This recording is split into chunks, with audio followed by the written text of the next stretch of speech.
Oh! Woo. Hello again, friends. And you are our friends, unless I take my ball and go home. But welcome to another edition of Jim Cornette's Drive Thru right here on another fine day. We have a lot of fun in store for you today. Fun and wackiness and hijinks and so much more. I'm your host, the great Brian Last, and here he is. That sounded bad. But he's going to sound good. The leader of the cult of Cornette, the star of this show, Mr. Jim Cornette. Hi, Jinx. How are you? I'm just fine. You know, you got me there with that. See, that one's one I was missing the other day here. You didn't hit. You got me back with it. Well, that always it just makes everything all right when you hit that uplifting note to bring us all into the occasion. The abyss. Here. Yeah, right over the edge, Pied Piper, right over the fucking edge. Just keep going that way. So how you doing today? Oh, pretty good. How about you? Not too bad. Seems like I don't have too many aches and pains. No, shut up. What were you going to say? Everything seems to be moving along swimmingly. I think we're going to have a lot of fun today. Happiness. Yeah. Guaranteed. We're swimming along in deep water. I hurt myself. I'm going to be, as we sit here right now, in one day, a little over 24 hours, because I was born at night, but not last night. I'm going to be 64 years old, and Saturday more the Monroes came over to work in the yard. I said, I'm going to get out there with the pole saw. I'm going to hack some dead limbs out of the trees in the back and get out there and clear a little fence row and do things that I haven't done all year, mostly because it's been so fucking hot and oppressive, but it's decent weather lately. I'll get out there and do that. And Brian, on pulling the trim cord on the pole saw for the snipper, not the saw, but the snipper that's on the end of it. It's a 15-foot pole, and I was having to pull hard. I've injured somehow the tendon or muscle or whatever in my arm, the forearm of my right arm. And you would think that would be the most well-developed muscle on my body. Yeah, I was going to say, last time I heard about trim cord, I think Stan Lane was talking about something. Oh, would you quit now? It's the trimming cord where you got the trimmer, the lopper there, and you pull the cord, and it successfully completes how do you trim your trees? I don't personally do it. What is your pole saw laid out like? I don't personally do it. I love nature. I don't want to do anything, so I have the gardeners do it. No, you're taking the dead stuff out of the tree and allowing it to flourish. You can't leave your trees in the hands of strangers, except for the big professional jobs, and then you got to have them checked out thoroughly. It's like leaving your children in the hands of unknown babysitters. You don't know what you might come up with. I wouldn't say they're strangers. They're here regularly, and they have been for years, and they do a fine, noisy job every time they're here. But you've been lopping and trimming and hurting. I'm a long-time lopper, but I hurt myself out. I'm not as young as I used to be, as I mentioned. I'm going to be 64, but I'm still out there contributing to goddamn moving around and keeping my wits about me. And I just realized something that we talked about the other day, and it had to be on your show because you brought it up, and I don't know why you would be allowed to speak on my program. But remember when you were talking about the woman or the nurse or the person, whoever the person's status was, you saw on the news was given the CPR to the raccoon in Kentucky. That's right, in Kentucky. In the middle of daylight, too. It wasn't like, some dark video. It was like perfectly shot in the middle of the street, sunlight coming down. Sunlight coming down. Sounds like a Partridge Family lyric. It was just a very nice day. They were pumping the raccoon's chest when the sunshine was coming down. Other than the raccoon in need of CPR, it seemed like a fine day. I think I love you. You're just a raccoon right now, but you'll be dinner somehow because it's in Kentucky. Now, you had a follow-up apparently to this. What happened? Well, yes, I was grooving out to the thought of the whole thing. I mentioned to you, before you told me where it was, I said, I bet you it's in Eastern Kentucky. And you said, well, it's in Letcher County. I said, that's in Eastern Kentucky. Well, it bugged me. Why am I thinking about Letcher County after the show was off, after we had finished recording? And I realized when I saw a news update yesterday, just type into your Google machine right now, Brian. This is a news story that we have been getting periodic updates here in Louisville on, because we are the biggest city in the state. For like a year now, I can't remember when it happened, but you hear about it, every so often. Letcher County is in Eastern Kentucky. It's right over, it's old Smoky Mountain territory. I think we ran one of the towns in Letcher, Kentucky. Right next to West Virginia and Virginia, the corner over there, one of the most rural, as they generously put it, counties in all the state of Kentucky. I don't know that there's 10,000 people in the whole thing, and it's hard to get back there.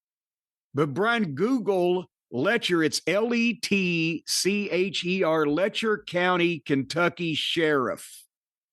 Because I finally realized why the fuck I was bugged by Letcher County. Okay, I've Googled it. And I saw this. I saw this on the news as a separate story a while ago. Yes.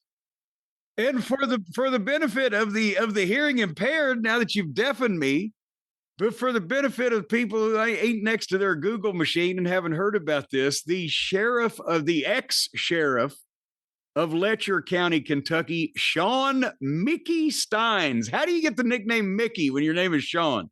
Sean Mickey Steins shot and killed one of the county judge in his office on camera, on the security camera, and in the middle of the goddamn daytime during business hours for whoever was around, and then walked out and just, I just shot him. Don't y'all kill me now. What was the story though? Was it that the judge was abusing? Nobody knows the story, as they say, has not been adjudicated.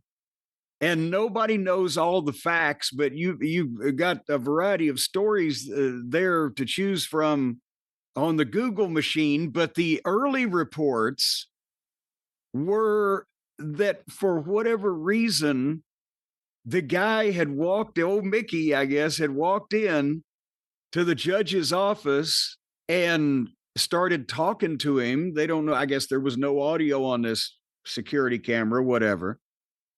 And then somehow got the judge's phone and hit a button and called his daughter's number, the sheriff's daughter.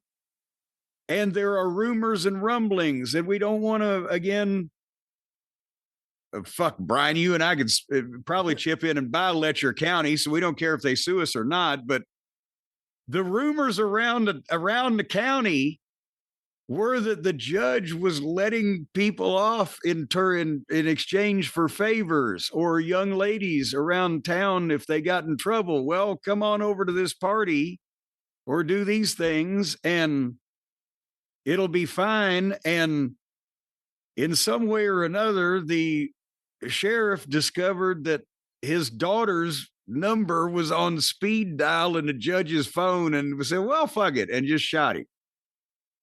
Yeah, I'm looking here on Wikipedia, and again, it's Wikipedia. But there's a couple things here. Then again, it's Letcher County. Sexual extortion allegations. In the months following Mullins' murder, a Kentucky woman made statements to the media that Judge Mullins had used his power to extort sex from women.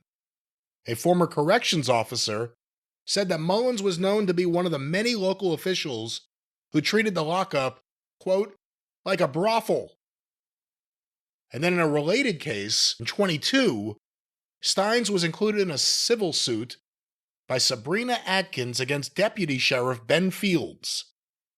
The suit alleged that Fields had extorted her and other inmates into having sex for favorable treatment while on house arrest.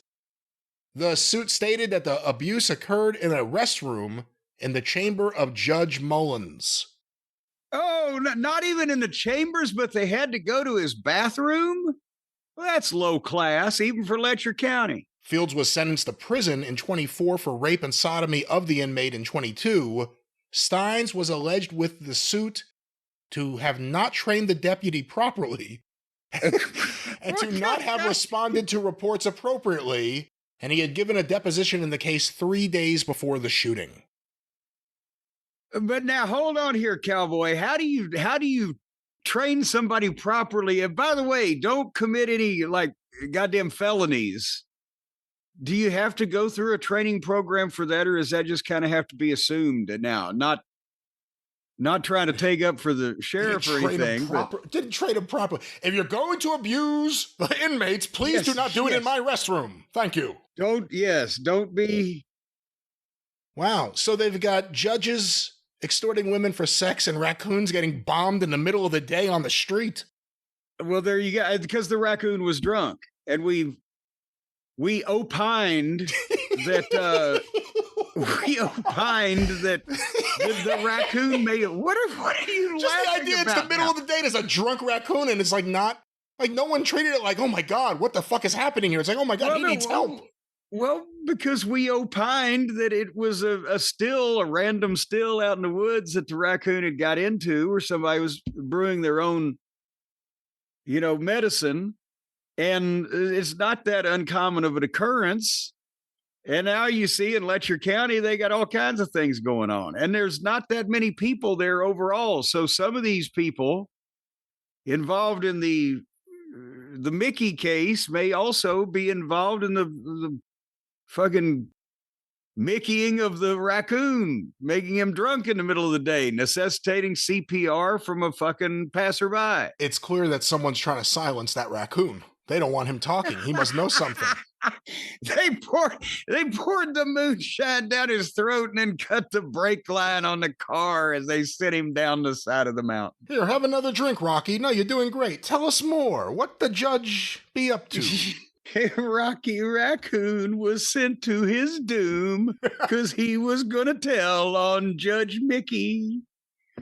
Wow. When's the sheriff's trial? I already went past the page, so I don't have it in front of me. Is the sheriff's trial coming up soon? I don't know. These things sometimes, especially in Letcher County, justice moves slowly. What town did you run there? I'm trying to. I think is it Whitesburg, Kentucky? Well, wait a minute. What is the biggest town in? That's the largest. Whitesburg, Kentucky is in Letcher. Okay, well, there I can't speak. Whitesburg, Kentucky is in Letcher County. The largest city is Jenkins, Kentucky. That's where we ran. Not Whitesburg, but Jenkins. We ran Jenkins once or twice. And as a matter of fact, I think probably if we did 500 people in Jenkins, would that have been 25% of the population of Jenkins? That ain't bad. That's pretty good. Do that in Chicago. See there? You ever think about that? I have not thought about that. No. Well, we in Smoky Mountain Wrestling, we should have been graded on the percentage of the population of the town that we were drawing. In Saltville, Virginia, I think we did 27 to 30% one night. We had like 1,200 people at the goddamn football field. Yeah, but imagine if someone walked in the middle of that and said, now do it in San Francisco. Well, see there? That's exactly my point. Saltburg, Virginia. I was there. Saltville, not Saltburg. Was that where the TV taping was? Don't insult the fine people of Saltville. Was that the Fan Week TV taping in 94? Or am I thinking of it may... I can't do that off the top of my head to that fine a point, even with my incredible memory for a senior citizen. Not enunciation, but memory. The debut of Boo Bradley. Oh, God damn it. Again. It's not like it was a turning point in my life that I would remember the... I was just working on my brand new book with this giant section about Boo Bradley. I figured it would be... Well, no, I didn't narrow it down to tell the people that his debut was in Dungannon, Virginia at 7:30, and the weather was fucking cloudy and 68 degrees. I'm sorry, I can't remember that one little detail. Well, Jim, on that topic, a lot of big details and little ones too will be in your brand new book, which will be available soon from Cornette's Collectibles. Yes, now that you've set the expectations so low here for my research on the Boo Bradley piece, which people are anxiously awaiting. No, and you gotta read it, folks, because it is one of my favorites. But Nevertheless, that is correct. You are correct, sir. Saturday, October 11th at noon Eastern at JimCornette.com. The Cornette's Collectibles holiday sale begins, and the star attraction is my new book, Heroes and Friends. It's a series of 12 pro wrestling remembrances. As I've said, part historical piece, part biographical, part personal interaction. And, we've talked about some of them, but I couldn't do, a lot of these guys have books, Brian, or have books written about them. So I couldn't do everything on everybody. So I tried to concentrate on, weaving in and out the personal interactions. And when I sat down at the Bobby Heenan chapter, which leads the thing off because, as I say, I make the case, he formed in my mind what it was like to be a wrestling manager when I first saw him in 1972 on television. But, it concentrates on his time in Indianapolis and how important he was to the promotion there, and then goes into a bit about him. But it also goes into our brief interactions, because that was of all the ribs that you could pull, it's almost like it was purposeful that fate kept us away from each other, Brian. Because I remember when he left Indianapolis before videotape, so I got to see him like 2 years, and then boom, and then he's gone to the AWA, and I get a glimpse or two in Georgia until finally videotape comes in, but I get in the business, and he goes almost immediately after that to the WWF, whereas I work everywhere else but the WWF until finally 1993, I go to the WWF. He introduces me. I said, oh, great. Now I can hang out with Bobby. And he quits and goes to WCW 2 months later. Not because of my presence, but that's been covered in his book. And then we never got a chance to actually work together again. And the majority of the time that we spent together was either the Ring of Honor shows and tapings we did, or the Legends reunions there for a couple of years until, Bobby's health problems got worse and he slowed down and wasn't, performing on shows anymore. But it was, every time we saw each other, it's like we picked up from last week instead of, 8 years ago. And so, I enjoyed looking back at that one. And you've seen the illustrations in the Ray Stevens chapter, which I think are cool because it's color from the early 60s, the San Francisco period. And that's kind of what that chapter talks about, is his San Francisco dominance, but also the fact that I only got to meet him over one 48-hour period and got to spend 4 hours in a car with him from Atlanta to Charlotte one night. And he's one of the most entertaining people I've ever met in my life. I got a factoid. Did you know, Brian, that on the night of the biggest drawing of the many Ray Stevens and Pepper Gomez matches at the Cow Palace in San Francisco, in 1963, they drew over 17,000 people.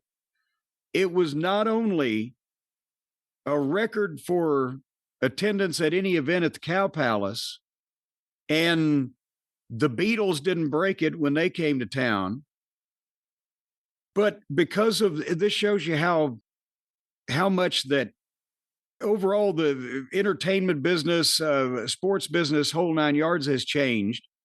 But that match that year, according to the arena manager's notations, was the largest arena crowd to see an event of any kind that year west of Chicago.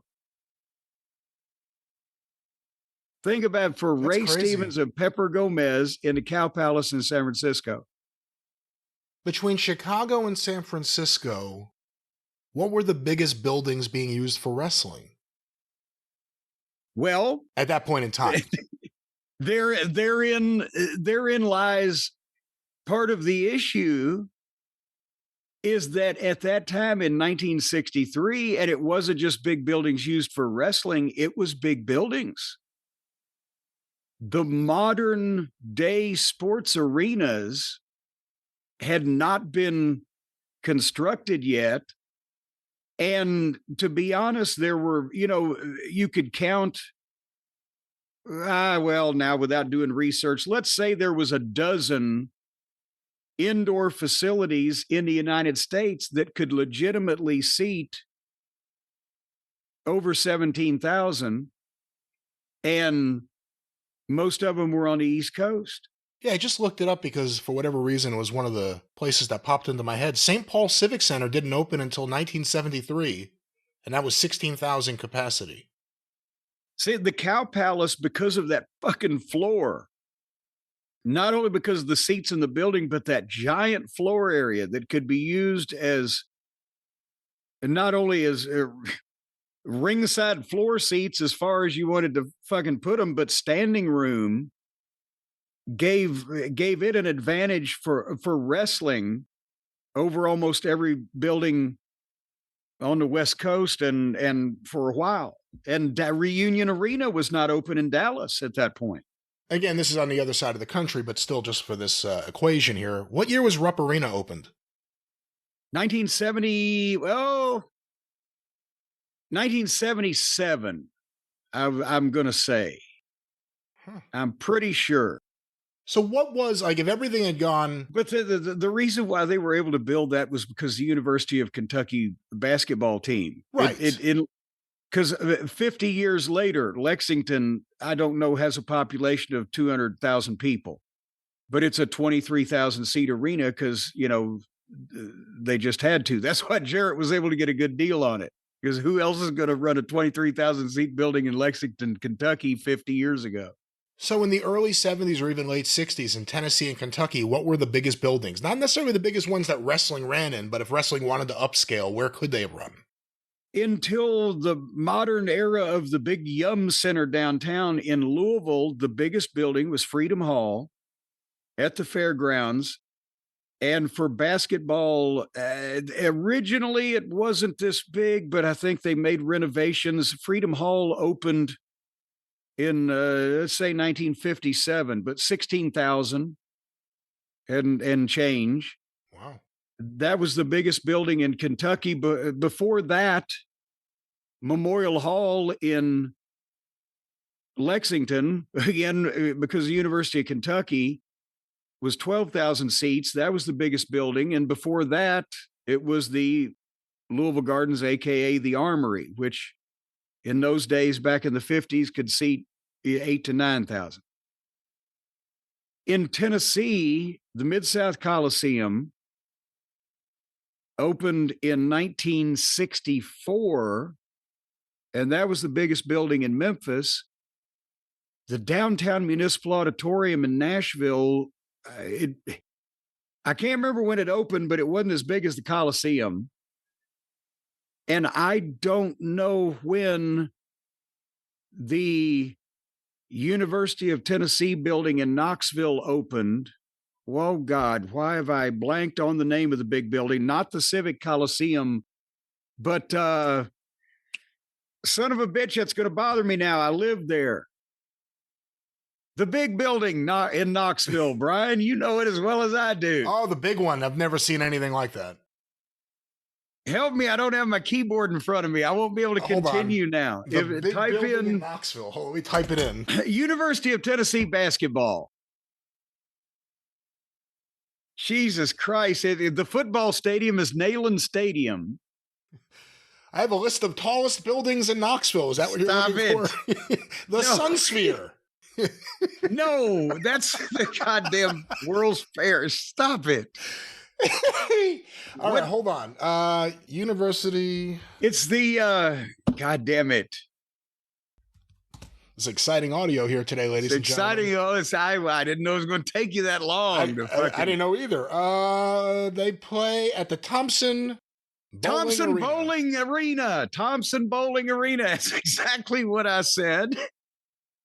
I don't know when it opened. Maybe you do now since you're on it, but that's the biggest building in Knoxville. 1987. Yeah. So, but now if you, again, this doesn't count for outdoor facilities. Neyland Stadium can seat 100,000 people in Knoxville, again, for their football program. How big was Chilhowie Park and how big in Nashville was the Hippodrome? The Hippodrome, which is detailed heavily in my book, which we originally started talking about, Heroes and Friends, available Saturday, October 11th at noon Eastern at jimcornette.com. The Hippodrome could max out at 3,000 people, depending again on, if the fire marshal was there. Christine Jarrett used to talk about it being such a mad panic to get the tickets sold because 90% of shows then were walk up and get everybody in the doors so they could start. And Bob Eaton said the old timers would tell stories of Nick Goulas out in the lobby, actually cussing the fans. Go on, goddamn it, boy, get in there. Goddamn, get in there now. We got to stop this show. And they jam 3,000 people in this thing, give or take, every fucking week. Chilhowie Park in Knoxville, the indoor building, I've heard varying reports, but let's say they could get 4,000 people in there. It was kind of a ag hall type of setup, a fairgrounds building that they had the bleachers and the seats, and Chilhowie Park outdoors was a natural amphitheater that they had put stone bleachers into a hillside out at Chilhowie Park, which had other features also. And you could put 6,000 people in there with that ring on the stage. I worked it 25 years ago. It was cool. With the ring on the stage and all the people up in the stands and in a small ringside. Les Thatcher, you say that they would have 3-match cards in those days. And because people were so into Whitey and Ron Wright and all those guys, they'd have 6,000 people sitting in the rain to see 3 matches, just to see what the fuck the main event was going to be or going to do. But that's the thing, is the southern buildings were smaller, and that's why they ran weekly, and they cultivated the regular clientele with the return matches and the stipulations, because not only could they not afford, in some cases, the big building in town because it was so much bigger, but they're in a lot of the days when they started these traditions, there weren't any bigger buildings. The reason why that Knoxville, they were outdoors in Chilhowie Park 7 months of the year is because in the late 40s, the previous building they had been running was the Lyric Theater downtown, an old vaudeville theater. And they started selling out and turning away almost as many fans as they could get in the place. And they actually thought about just not running wrestling anymore, because what the fuck? When the city made the upgrades that allowed them to go out to Chilhowie Park, because it had not been anywhere near that grand a facility before. So there was really nothing at that point in the way of sports facilities in Knoxville. Well, like you say, you can read a lot more about topics like this in your brand new book, Heroes and even Friends. Interesting ones. Much even more than just this stuff that you'll really find exciting. Yes, you will. And along with many other things. And I'm being told by Hotchkiss Featherbottom that the banner that will tell you what this thing actually looks, or show you what this thing actually looks like, and or some excerpts from inside or whatever, will be available at jimcornette.com in the coming few days, is what I'm being told. So we'll get back to that next time on the experience. All right. Well, this is my show, and we've got a lot of big topics and big things and even some modern wrestling to review.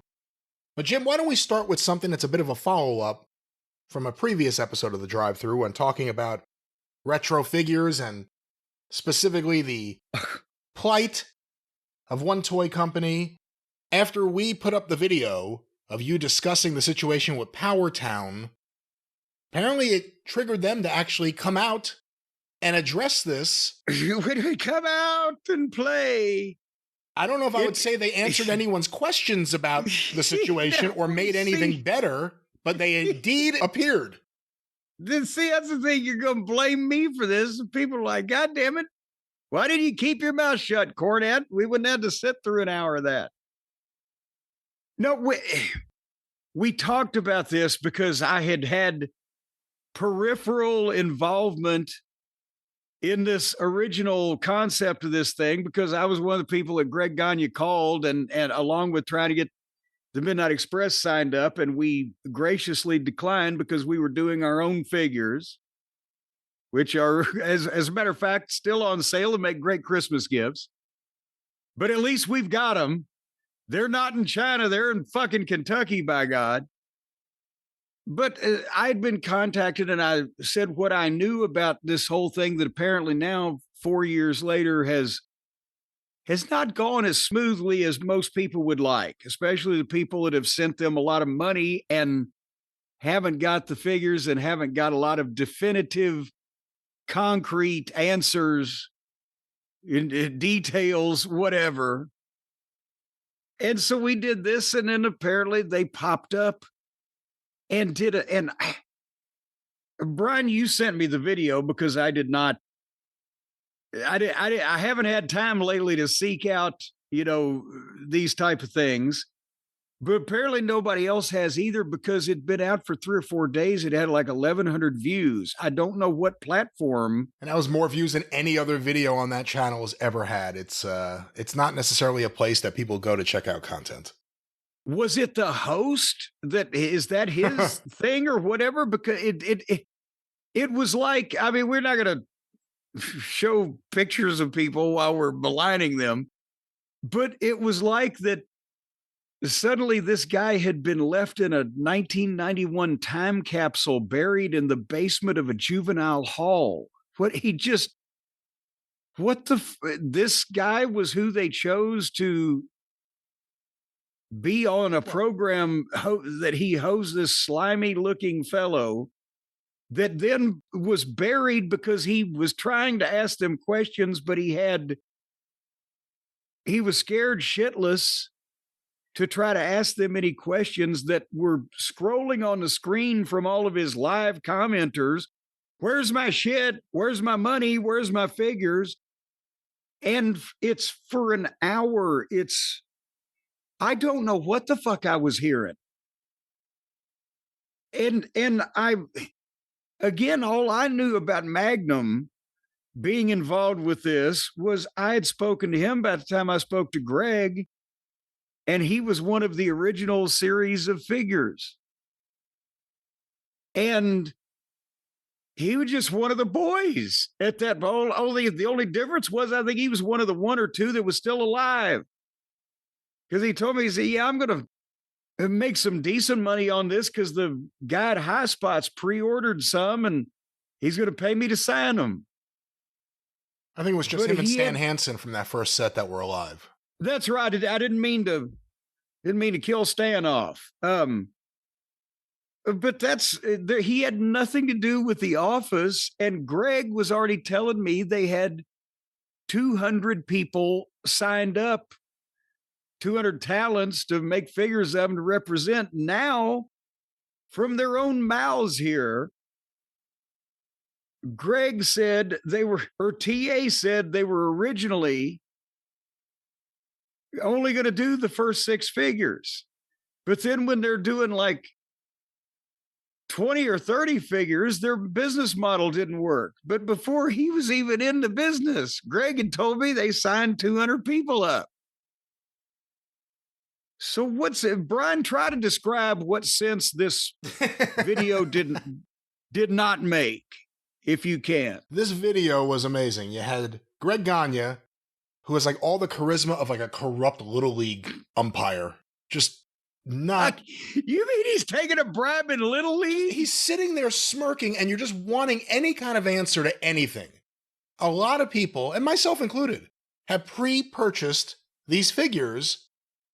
and we just want some kind of answer. He just sits there and, he's been busy talking to all the families and talking to all the wrestlers. Why are you signing up that many wrestlers? That'd be I'll get the Greg Gagne. Magnum TA, who is as happy as you remember him. And the host who, correct me if I'm wrong, may be a candidate for the worst wrestling podcast host of all time. Least professional, no presence, no knowledge, no balls, couldn't ask a serious question, just wants to kiss the wrestlers' asses. There's a reason you have no views, and there's a reason no one cares about your content. It's because you're an ass-kissing bozo who shouldn't be doing this. It was like they had taken Michael J. Pollard and poured grease over his head and put him out there to host a fucking program. I just had to bring that up. So these guys have a lot of money that people sent to their company. The host is the only way that we're going to get anything out of this. And people are paying on YouTube to have their questions pop up on the screen and have them asked. I think it's a super chat. They're paying money and they're not getting their questions asked. At one point, the question was just, where are the figures? And Magnum TA's answer was, well, when they ship, you'll get a notification through PayPal. And then when other people pointed out that really did not answer the question, where are the figures? The answer was, well, we already answered that. Yeah, no, because I was like, wait, I don't understand. Yeah, you didn't answer anything. There are so many questions. No one has been. Where did the money go? Who has the money? And by the way, if you're pre-selling figures, let's just use Wrestler X as an example. If you're pre-selling figures of Wrestler X, when does he get a royalty? Because if the wrestlers aren't getting money from this based on the sales that happened, they're not going to make money when the items are shipped, are they? Because that's already been sold. You can't sell it a second time. How does a wrestler make a royalty from this? Or did they already make their royalties and they're just not being given the money? Magnum TA seemed to indicate on this. He's waiting for, he couldn't really just say anything in plain English. And at one point he threatened to leave, take his ball and go home. No, wait a minute. He threatened to take his ball and he got mad at the people maligning him. And we're not suggesting that anybody malign anybody on social media, but Magnum was mad at the people maligning him on Instagram or whatever it was. And he said, boy, if you poke me long enough, I'll just take my ball and go home. And it is like he almost said, where the fuck will y'all be then if I don't give you shit? Yeah. I'm promising you I'll give you shit now, but I won't even promise then. I'm like, here's the thing. I don't want either one of these guys to defend me if I'm up on criminal charges. I would prefer to just throw myself on the mercy of the court. They can't even tell their own stories. Magnum said, and this was a quote, at the end of this fiscal year, everybody will have everything that's been purchased. Now, I don't know when the fiscal year ends because that's different than a calendar year. It's different from company to company. From company to company, yes. But it could have just started or it could be about up. But then when he's asked a straight question, where is the stuff now? The best answer you get is it's not here yet. Well, where does it exist right now on the planet was specifically asked, but it'll be in and you'll get an email. And then Magnum said he got the administrative role 18 months ago, now that come to think of it. He said that because I remember him saying that because that's where he said, now we're going to be doing some different things, different business-wise. People keep asking where this Steve Rosenthal is. When Greg Gagne was talking to me 4 years ago last month about this whole thing, and I was trying to, as I said, panic because he said he'd signed Stan Lane up and undermined the Midnight Express figures until I realized he hadn't signed Stan up. This Steve Rosenthal was the guy that was the goddamn Colonel Tom Parker of wrestling figures, baby. He was the guy, the expert, the bee's knees. He invented the action figures in the 80s, and he's got all the contacts, and he's a toy and merchandising genius. And we're going to do the action figures and cards and different types of merchandise. This guy, now they won't even answer the question, where is this fucking guy? Yeah. When it's on the screen. And a lot of people were asking, where is Steve? Where is Steve? They wouldn't answer that question. Steve's not here, man. He's either sick or busy, or we don't know. They alluded to like, don't bother Steve. What the fuck? Don't bother Steve. Like, where is the money? Where are the figures? Magnum TA said that one of the line of figures is done. It's ready to ship. And it just hasn't. And they said that they're going to eat the cost. And for all the pre-orders, and I don't know how many they made beyond the pre-order, but for all the pre-orders, they're going to fly everything over via air. I'm saying, Jesus Christ. Again, I've been dealing with the toy company importing shit by boat from China for 10 years now.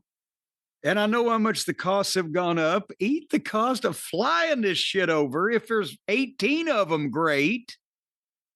But who's eating the cost? When does Ricky Morton, when does poor little Ricky get his fucking penance there, his pittance? And again, they pre-sold those Rock and Roll Express Remcos. If they already sold them and collected the money, when is Ricky Morton or Robert Gibson supposed to get that money? Well, see, he might have been able to answer that. He said, now, I jotted this down, Brian, because Magnum said that there are NDAs in place with quote-unquote financial people. So they can't discuss the inner workings of the company to explain why that they've kept people's money for a year and a half. Yeah, what financial people? What money is that? Where's that money? I mean, there's nothing that's been answered. It only made everything seem shadier. I don't think there's a single person who is involved in business who would have seen this and said, I would like Greg Gagne or Magnum TA to work for my company, let alone lead my company or represent them to the public. Well, now, hold on now. Because Greg Gagne has mastered teleportation. I don't see why in the world he wouldn't be able to do that. No, it comes up, the video comes up, and they're in the triple box because they think that people have to see their close-up faces. And Greg Gagne is sitting there in what looks like a fucking giant mansion with these big room and the fucking giant front door and everything. But he can't hear, and he's got audio problems, and he's this whole the host asked him to leave, as in leave the fucking chat gimmick and come back in, but he thought he meant leave the room. So he picks his apparently his laptop up and carries it with him, and come to find out he's got a green screen gimmick on his computer. He's walking, but the room is not moving. And then when he sits down, he's still in the same goddamn room. And then he still can't hear right, so he turns something else off, and now he's in his kitchen. He's gone from a goddamn chalet in Switzerland to his fucking kitchen.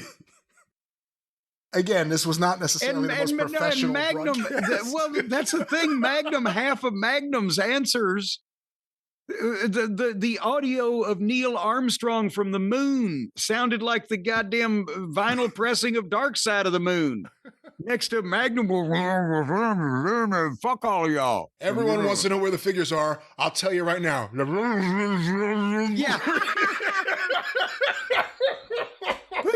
But I mean, I don't know what they're doing to themselves. I'm not glorifying in Magnum's misery. Greg, maybe a little. But why are they doing this for Magnum to say, well, goddamn, if y'all don't quit poking at me over where the money is that you sent me for nothing that I've sent you, then I'm just going to say, fuck it, throw my hands up and we won't do this. Well, what does that mean? What in the world? And the host, again, being too petrified as he's reading the comments, you see his soul leaving his body as his upper lip is quivering. Everybody's going, ask these motherfuckers, shut up this word salad. Where's my money? And he's like, so many people have brought up that. That was the best thing, the live chat. If you can go back, if anyone wants to go back and see this, and watch it with the live chat replay, there is not a single positive comment. These are people who want answers or want their money or maybe just the figures. And not one person is on their side. And it's so negative. And then you watch the video and the host, who was, again, as bad as any wrestling podcast host I've ever seen. Yeah, I can't believe he's ever done this before. Certainly this is the guy that would sit there and just let them drone on. Yeah, and he's drinking beer, too, in the middle of it. It's all on video. Wouldn't you be? I don't know if I'd be involved with any of these people in a podcast, to be quite honest with you. One of the things, too, that Greg Gagne said, again, 240 people, I think, was the number that he signed up. You talked before about Eddie Auger and the Rougeau family, Armand Rougeau, Jacques Rougeau Sr., Johnny Rougeau. Like, he signed up all of the Rougeaus, I believe. And there are other examples like that. And I advised people when they asked me about these contracts years ago, I said, unless you see a way to make money that I don't see, I wouldn't sign this. You're giving away rights for nothing. I know they wanted to do t-shirts. Apparently a lot of the shirts are on some website being sold by someone else now. Oh, that's right. The unclaimed freight. The old sponsors of Dick the Bruiser's TV late at night. Unclaimed freight. Prices 10 cents on the dollar. They said that, to you previously, they may do other things like cards or whatever. They have these figures. I don't know if anyone who's ever bought stuff from them will ever buy from them again, even if these figures do come in. But what Greg Gagne was saying was he's been busy and the families are so excited. Charlie Thez was excited and Barb Goodish, the widow of Bruiser Brody, was excited. And then he brought up Don Leo Jonathan. And that one really made me think, because I was fortunate enough to interview him on the 605 Super Podcast shortly before he passed away. An all-time legend. And if you ever talk to wrestlers, like Bruno Sammartino would always mention Don Leo Jonathan. One of the great big men. Yeah, great name. Grew up in the business. I mean, Don Leo Jonathan's the real deal. I don't know if Don Leo Jonathan is going to sell too many action figures. Yeah. And when you sign up a Don Leo Jonathan, you're using that, and then you're saying you're doing this all for the boys because this is a way to keep the past alive and make sure, I don't know who's going to discover Don Leo Jonathan through a figure that won't be in Walmart or Target. I don't know who's going to discover him and learn about wrestling history through buying it from a website from a company that has a horrible reputation because of their own behavior and lack of answers. But the other question I have is, you threw around some numbers before. I'll make it a very simple number. $1,000. How many Don Leo Jonathan figures would have to be sold for that royalty rate to produce $1,000 to the family of Don Leo Jonathan?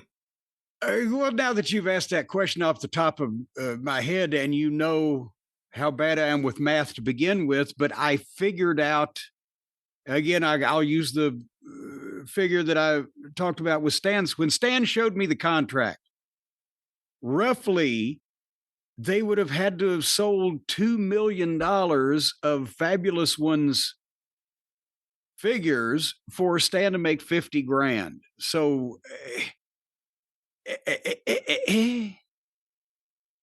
I mean, Don Leo Jonathan, again, Hall of Fame talent, hard sell as an action figure when you're going that deep down the bench of history. I'm the audience. I would buy a Don Leo Jonathan action figure, but I'm a fringe audience when it comes to collectibles. Modern WWE fans don't know who Don Leo Jonathan is, and they're not going to learn about him through a figure they're never going to see. And the big takeaway is that Greg Gagne shouldn't be involved in this. He shouldn't be calling up families, promising them anything or offering them anything if he can't explain any of this. And Magnum TA, I feel bad for Magnum. I know a lot of people want him to be the bad guy, and I saw based on his behavior and his attitude here, I can understand why. And his obfuscation. He can't answer a single simple question, and when you call him on it, he's either going to take his ball and go home. I think at one point he said he was going to bow up. He's going to fight someone. Yeah. He said, I'll still bow up. Oh, we know, but Maggie, you ain't got a lot of leverage on this one because, just say the truth. You made X amount of dollars from pre-sales. Where is that money today? Where are the Remco figures today? Well, why have the TNA figures and your number 2 of the Ultras, why have they not even been produced yet? Explain any of this. And instead they give us this bullshit of we have NDAs, or I answered that question, or you'll know when the ship. Give us some fucking questions, or you're going to get sued. It's going to be a class action lawsuit, you idiots. All right, now, calm down, cowboy. That's what I was going to take your side here a second ago. Why is it that this business didn't even exist until they had the idea for it 4 years ago, and there's already NDAs signed? Yeah. How often, Brian, again, we hear a lot about them these days, but how often in the course of your normal life have you had to sign NDAs just to try to get a business off the fucking ground? Not too often to get a business off the ground. It's different if you're an employee working somewhere, but... Well, and besides, to get a fucking toy business off it, well, we got the plague of NDAs in the toy business.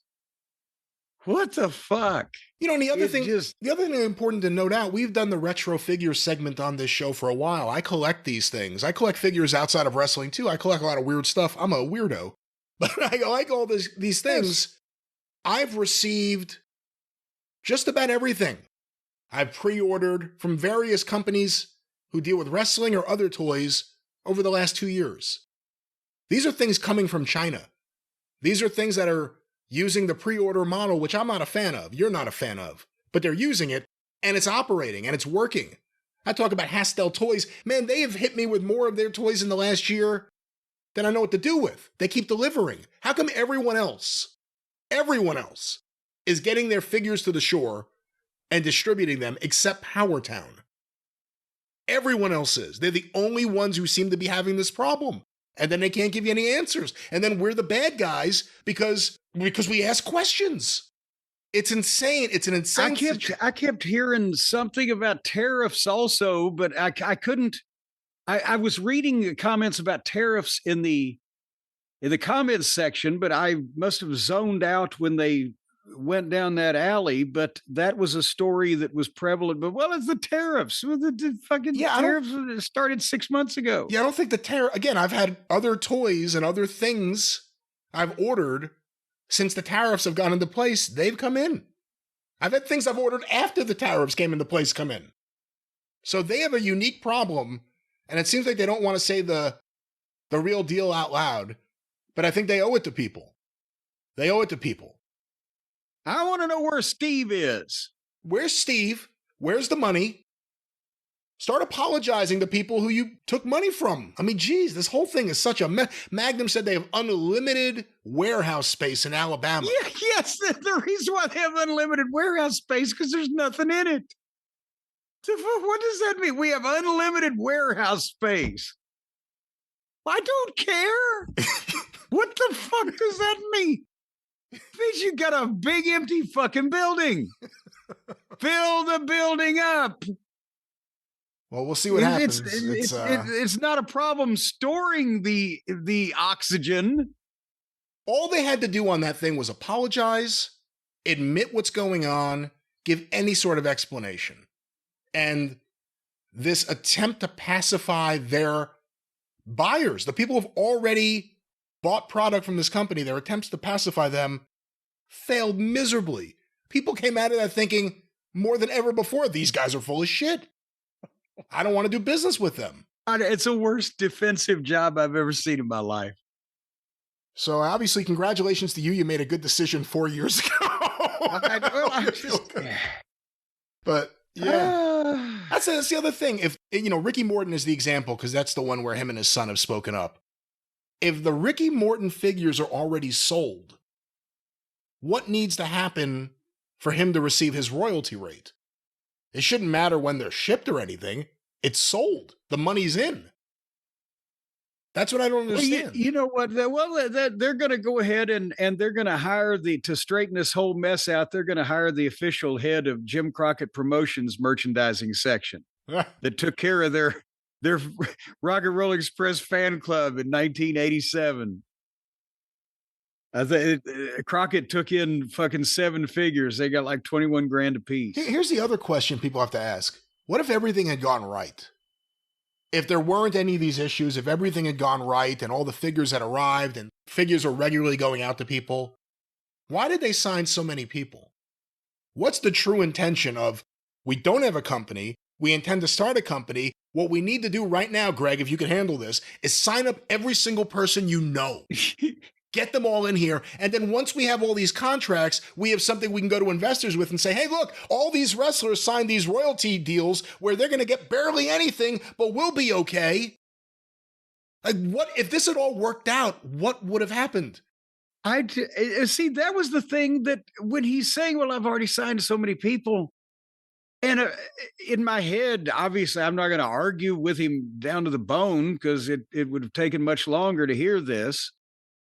But I'm thinking, number one, how long is it going to take to make all those figures? You can't just, here, let's make a couple thousand of 200 different figures and sell them all at the same time. And they haven't, obviously, but it's going to come out in waves. What about number 188? How long does he have to live to see his dreams come to fruition? And secondly, the whole idea that Steve was in the toy business in the 80s. I'm thinking how old at a high level, it made the decisions on the Rimcos and things. How old must he fucking be? And how long's it been since he's been in the toy business, just like a lot of these guys don't know what the fuck's going on because it's been so long since they've been in the wrestling business. Greg thought Stan Lane should be half of the Fabulous Ones figures instead of the Midnight Express. Steve called Greg. I mean, that's part of the issue. Steve said, I want to get back into doing wrestling product. Who can I call? Who's attached to the business today? Greg Gagne? But that's the point is it was a company that had not even existed until they just started this thing. They hadn't produced shit. They had no ready platform. And I'm like, I don't want to be involved in this because it's going to be a mess. And I don't know what their plan was, as you said, to be Chris Hansen on NBC. I don't know what their plan here was because obviously nobody got any kind of advance. They signed all these people up for this royalty rate based on these sales, but nobody got any advance. So now all these, and I mean, the contract might not be hard to break if you wanted to in court because few, if any, terms have been fulfilled for the vast majority of them. But it's just an example of tying up the rights of retired wrestlers and or their families in some specious enterprise that could be a legal stumbling block. And Mattel said, hey, we're going to do every goddamn wrestler that's ever worn boots or something. Again, messy situation, self-induced. All you got to do is give some answers. And if you can't, explain why you can't. If Magnum TA can't explain any of this, why can't he? And who can? And where are they? And why are they? There's talking? NDAs. Well, you know, Jim, NDA or not, there's a responsibility here to deliver the product to the people that paid for it. And these people can't even give a straight answer. We may be getting to the point where the consumer is fed up and they may want to sue.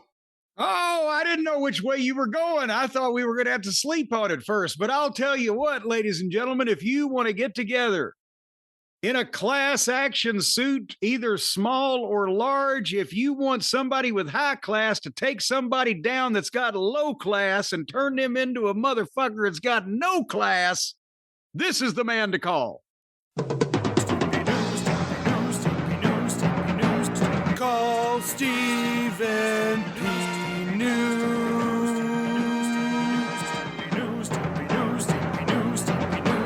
If you need to sue.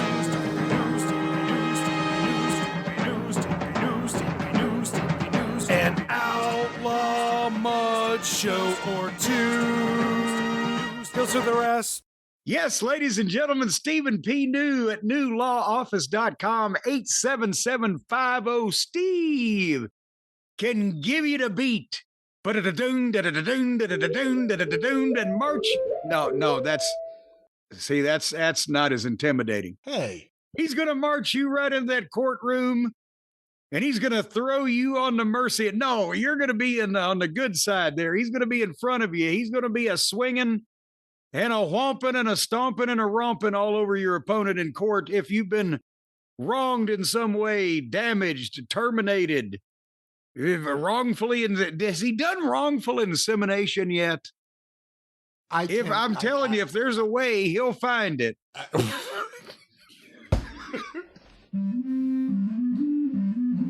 Well, you know what that means, Brian? That means what does that mean, Jim? That means it's time to call Stephen P. New at newlawoffice.com, 877-50-STEVE for any of your legal difficulties or issues of the course of the day. Thank you very much. That's right, Stephen P. New, the law office of Stephen P. New, 877-50-STEVE. Get even with Stephen, newlawoffice.com.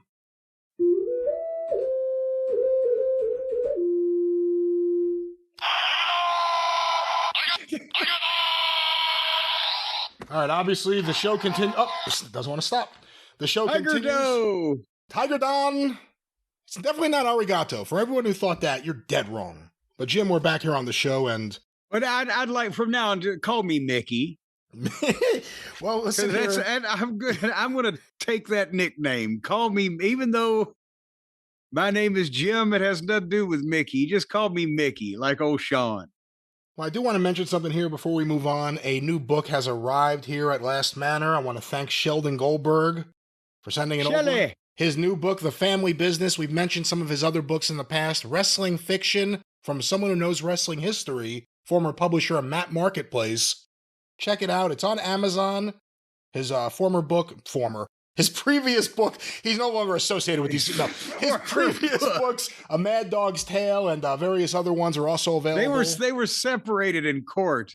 But this is on Amazon. And you made a Matt Marketplace when you talk about Sheldon Goldberg, like his that's his main contribution to the wrestling business after being a promoter and all around gadabout for 40-something years. He knew where to get lucha figures before anyone, Sheldon Goldberg. But the book, The Family Business, a sequel to the acclaimed novels The Last Fall and After the Bell by Sheldon Goldberg, available at Amazon.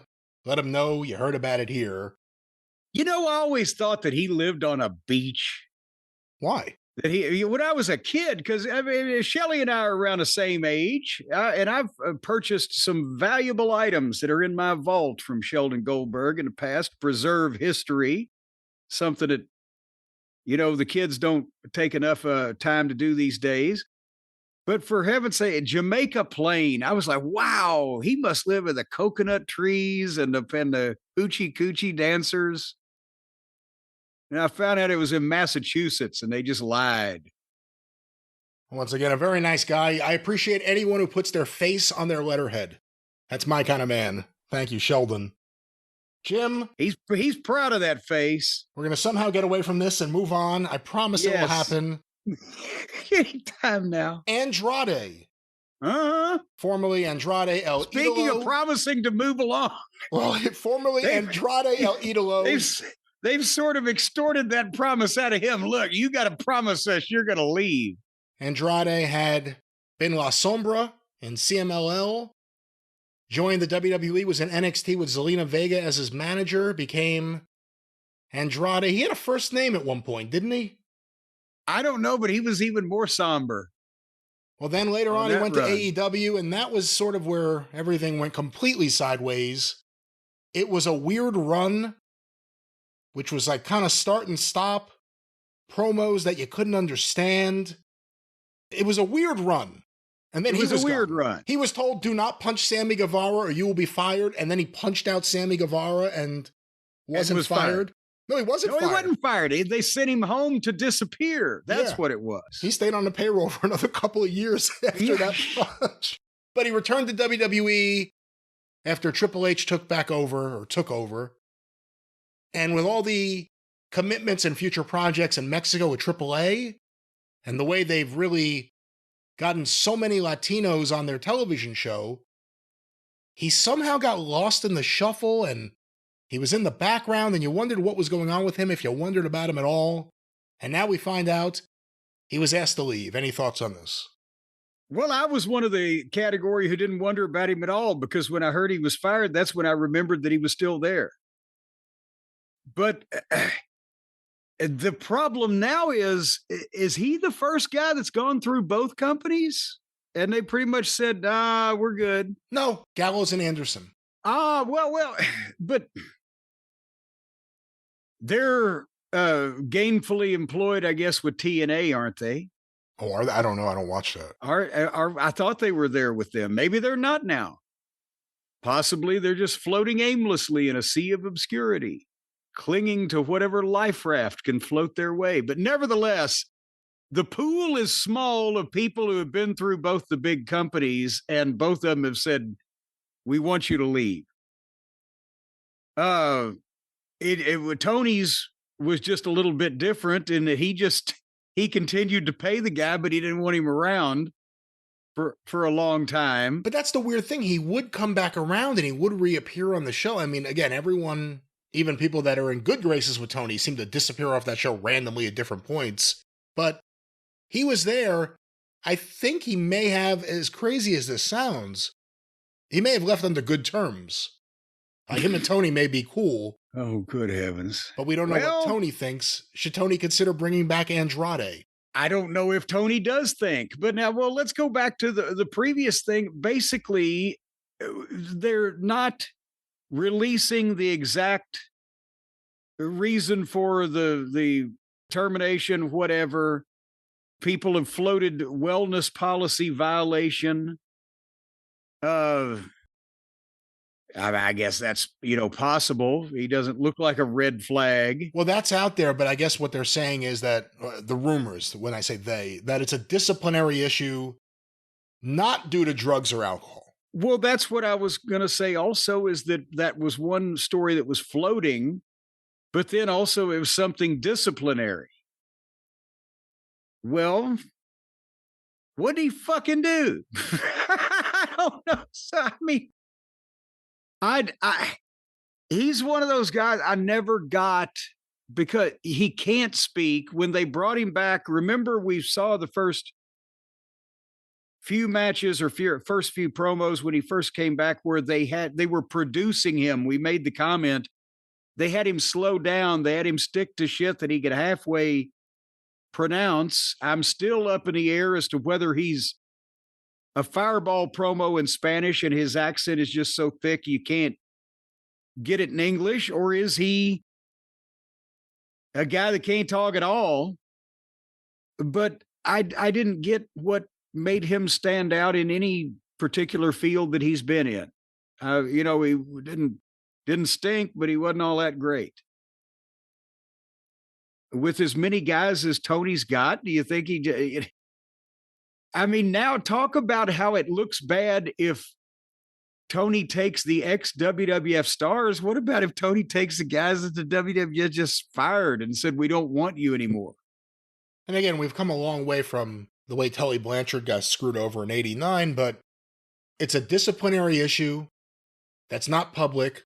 Not to say that Andrade may not say it to Tony if he was trying to get hired there, but do you worry about that? Do you worry about hiring someone who failed a wellness test and then had some kind of disciplinary issue? Do you worry about WWE putting it out there if it's bad, what he did?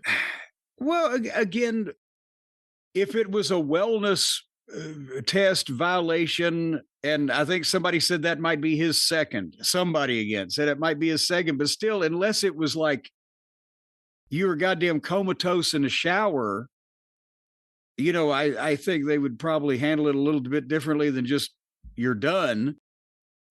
And again, depending on what their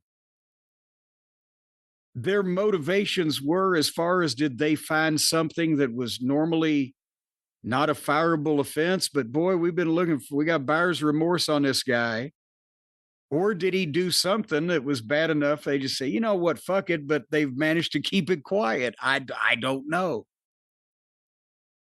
Andrade took to Instagram and sent out a photo of his hand, seemingly wearing an expensive watch with a pen in it, a piece of paper under it that just says thank you with an exclamation point, and there's a cigar and a lighter and a cigar cutter and a whiskey drink.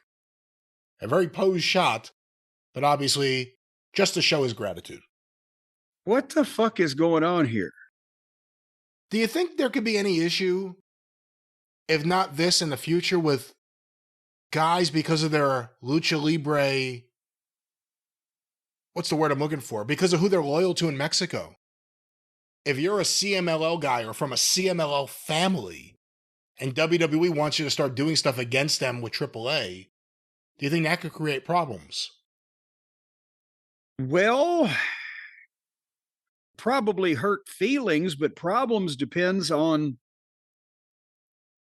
if a guy comes from a CMLL family, but he's in a spot in the WWE where he is making literally multiple times per year, probably what his entire family was making working in Mexico. Maybe just spread it around a little bit. I don't know what to tell you. Normally, loyalty to promoters, when Vince was first running the national expansion, was rewarded and appreciated and or respected by guys, whatever.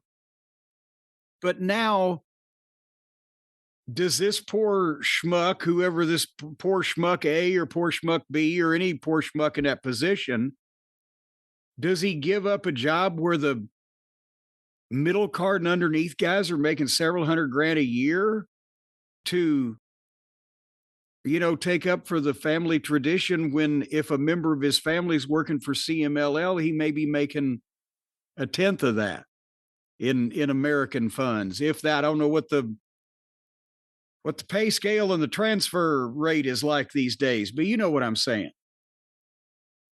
Yeah, and we'll see what happens here. WWE used Andrade. I think they brought him back at the Royal Rumble at one point. They used that as kind of a, look what we did to AEW, and that's the way a lot of fans took it. Wow, AEW lost Andrade, not even dealing with the fact that Andrade was not a big player in AEW, but it looked good for WWE bringing him in from AEW. I don't know if it looks good the other way, from AEW's side, bringing him in from WWE after he was already there. But they also need anyone they can get. Well, but no, here's the problem. They've got plenty of anyones they can get. They need some stars. They've got more than enough anybody they can get. Well, Jim, speaking of stars, why don't we discuss what you watched on WWE television this past week? Well, boy, howdy, I'll tell you what. Smackdown on September the 12th from my old stomping grounds, the Norfolk Scope. My, how is still one of the classic buildings. It's actually still in existence, that they haven't steamrollered over or whatever. I even got on the show. Brian, did you see my smiling face? In the package about Brock and Cena? Yes, I have you know that nobody held a microphone for 1.5 seconds with the panache that I had. But there was two things about SmackDown, like there was last week. There were two things that stood out, and one of them tickled the shit out of me, and the other one was, I can't believe they made a rare mistake with Brock Lesnar. Could it be because Heyman's in a hospital and he couldn't be there to stop him from doing anything stupid with Brock? I just think WWE's on a weird roll of weird TV where you kind of want to get into things, but they're not giving you the next step that kind of gets you more excited for something. Instead, they set something up. You think, oh, this could be good. And then they find ways to not get you excited in the weeks leading up to the match. Well, they showed the footage of Cena and Sammy's match from last week. And Brock coming out and F5 and everybody, and he's a badass. And they got WrestlePalooza coming up. And so they play Brock's music, and he gets a big pop. It's a roar even. He's a star. And here he comes, Cowboy Brock Ellis, baby. And the Bulldog and headlock. And as soon as they bring the music down, now they boo and they chant, "You suck," because he's a heel, but he's still a star. And he waited and he was kind of milking it. And before he said anything, music. And here comes R-Truth, rapping his way to the ring, doing his whole deal, his "What's Up" song. That was #1 on the charts, right? What chart? And some kind of chart, maybe a pie chart. It's impressive. He's better than all these fucking alleged real rappers that they've had guest star on the program, but I'm like, what the fuck are they doing? This is Brock Lesnar. This is a serious deal. R-Truth gets in the ring and he's doing the what's up, and Brock says, shut up. And then I'm sure they had a script that they had gone over that it had some witty banter and snappy repartee. But I think, number one, Brock didn't look like he wanted to have a lot of it. Brock is not a goddamn comedian. Brock, it does not. That's why Heyman was integral to a lot of Brock's success, because Brock doesn't need to be out there doing wordplay where exact lines have to be given and responded to, and et cetera, to get a point across. And that ain't Brock Lesnar. Have I made the point, Brian? I think so. So from the time that R-Truth is supposed to say, hey, first of all, he says, legitimately welcome back. And people are like, rrr. But then he started to say, I used to be scared of you, but I ain't scared of it. And Brock said, stop talking. I don't even know who the hell you are. And of course, the people boo that. But you better have a damn good reason to be coming in here and interrupting me.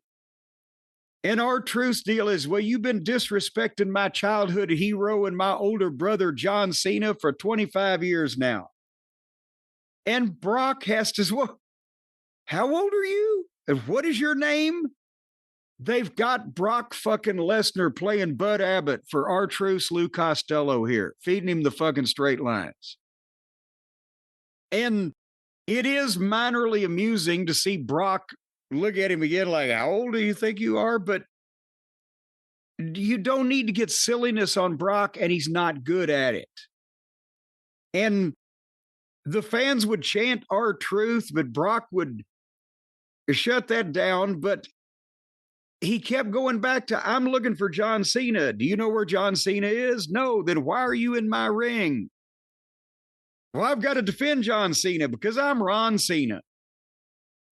And then Brock, I think, then got lost and had to go back somewhere. So you don't know where he is. Well, why are you here? Because I'm here to defend it. I swear to fucking God. It didn't go that long, but it seemed like it. And then Ron said that Super Cena was coming for Brock and some gibberish, and Brock did a couple of scripted lines where I think at one point, Brian didn't even, he made R-Truth forget what his name was supposed to be. Because he said, what's your name again? He said R-Truth, but I thought it was Ron. So it's Ron Cena. What the fuck? And then Brock F5'd him and split his pants. And that was the end of it. Brock split his pants, not yes. Ron well, Simmons. I'm sorry. I too many pronouns, pal. Brock F5'd R-Truth, Ron Cena, and in the process, Brock split his own pants from asshole to appetite. The end. And he shook his ass at the announcers. The end. Yeah. Did that get you excited for Cena versus Lesnar? No. I don't know what the fuck. I thought when they brought back Ron Killings, when they, I'm doing air quotes here, re-signed him, whatever the fuck happened. Yes. They brought him back and he cut his hair and he renounced his comedy stylings.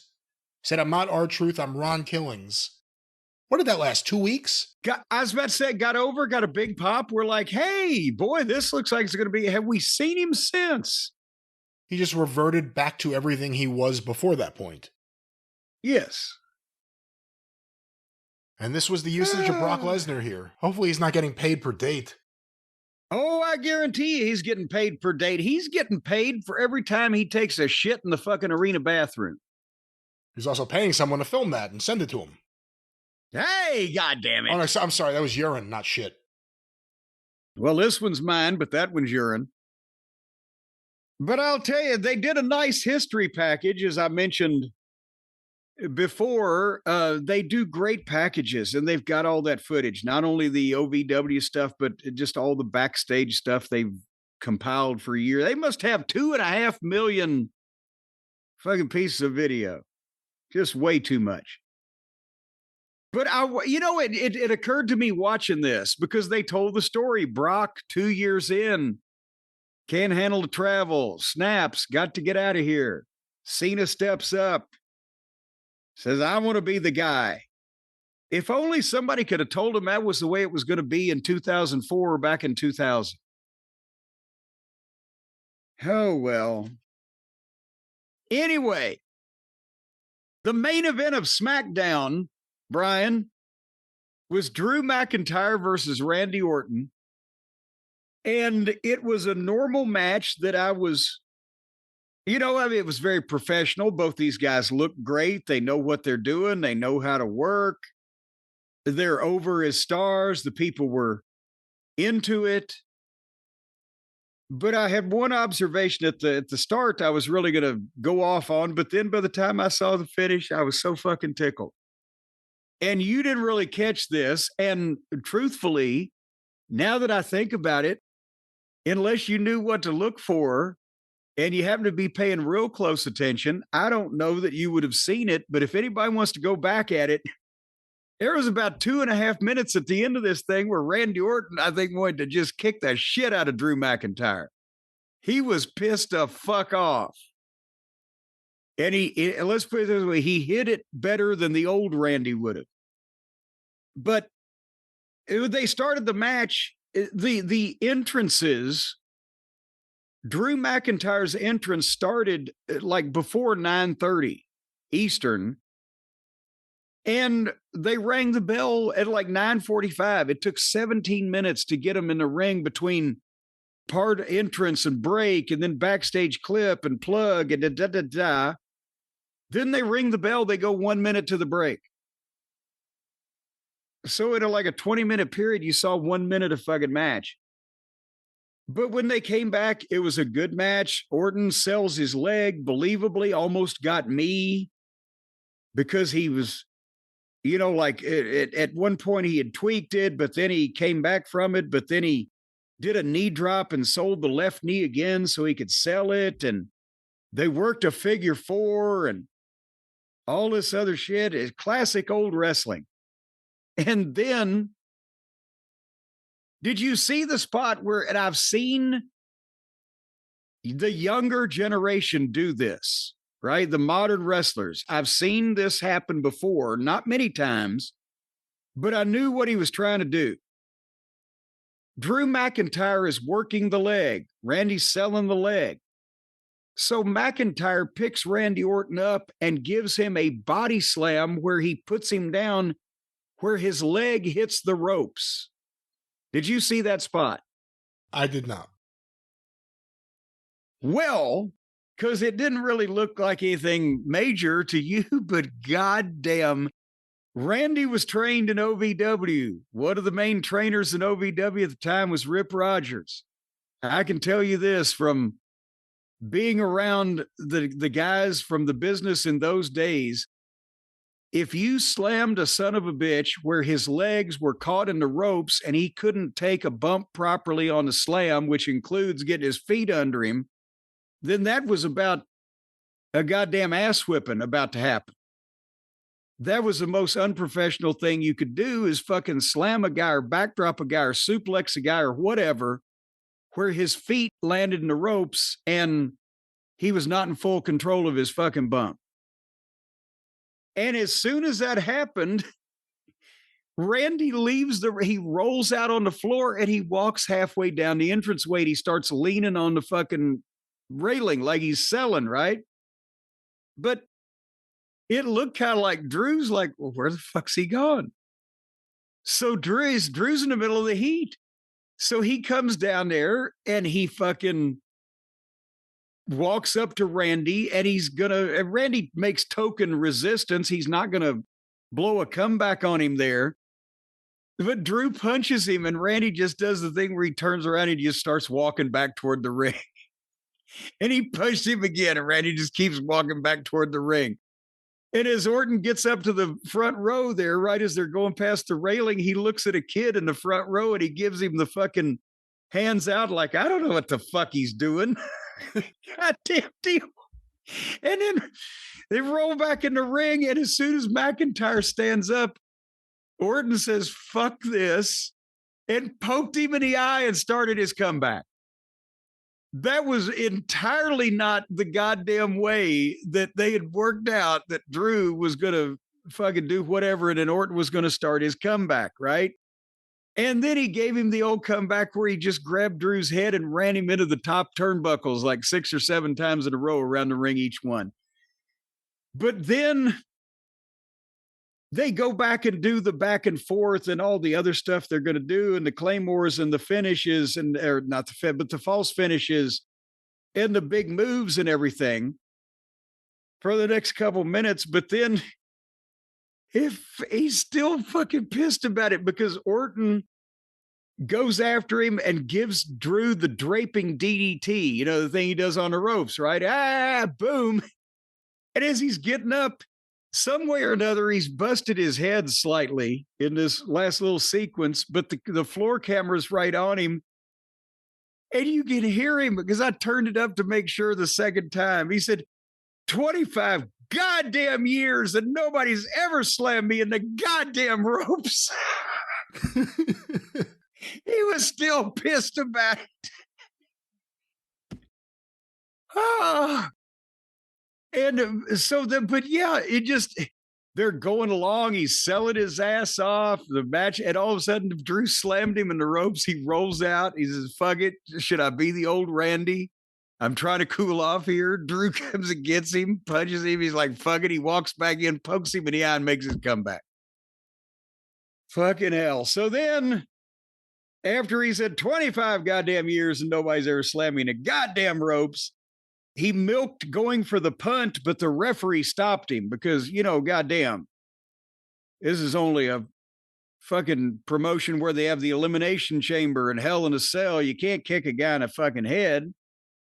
But Orton went for it anyway, and Drew moved and shoved Orton toward the referee, which was awkward positioning. I think that was probably something else that didn't come together properly. And then Drew claymored him 1, 2, 3. And the reason why that they put Drew over, obviously, he's got the big title match with Cody coming up. But then Drew went for a kick on Randy like he was going to do, where he kicked Cody through the desk, and Cody came back out and fired up a big comeback, and the place was going nuts. And Cody grabbed the microphone and started to speak. The credits are up on the screen and my DVR froze. So I don't know what the fuck he said, but he didn't have long to say it. But that was the funniest fucking thing I've seen in a while. That is the way that the guys of the previous generation would react to shit that they were not happy with when it happened in a ring. You wouldn't even, if you didn't know what to look for, or you sometimes even if you did, you wouldn't really know. But if you caught on to it, they're fucking pissed. They've had all they can stand. They can't stand anymore. Even if it's fucking Drew McIntyre, you know, what the fuck? Don't slam me in the ropes, dude. That's just unprofessional. How would Randy Orton have reacted 25 years ago? Give or take. He would have rolled out on the floor and he would have screamed right then, God damn it, what the fuck are you doing, you stupid motherfucker? But now he waited until they did the majority of the finish and then only said, God damn. 25 goddamn years, nobody ever goddamn slammed me to goddamn ropes. You know, I can't even hear you say that without going to 20 goddamn years. And it's Bozo Brazier. Yeah. No, that was 30 years in the business. And it's Bozo Brazier. All right, well, that was Smackdown, as it was. And we're going to go to Raw in a second. Jim, what do you think about the state of WWE TV? We do this all the time for Dynamite. It's a different animal. WWE's making money hand over fist. They also have a lot of debt, if we're going to be honest about it, but the stock price is over $200 a share now. Have you seen this? I have. Meanwhile, all these financial barometers are being hit or surpassed, the TV to a lot of us is boring. Maybe you'll get a big angle or a big moment on a show, and that may be an upgrade from the Vince era at times. But it seems like there's a whole lot of nothing unless you're incredibly dedicated to WWE and invested in everything on the roster. Well, I mean, we've talked about part of what they're doing here, and I mentioned it. And I appreciate the one person who commented on Twitter, I think it was, said that nobody else had put it the way that I put it when I talked about Cena and Sami Zayn's match last week.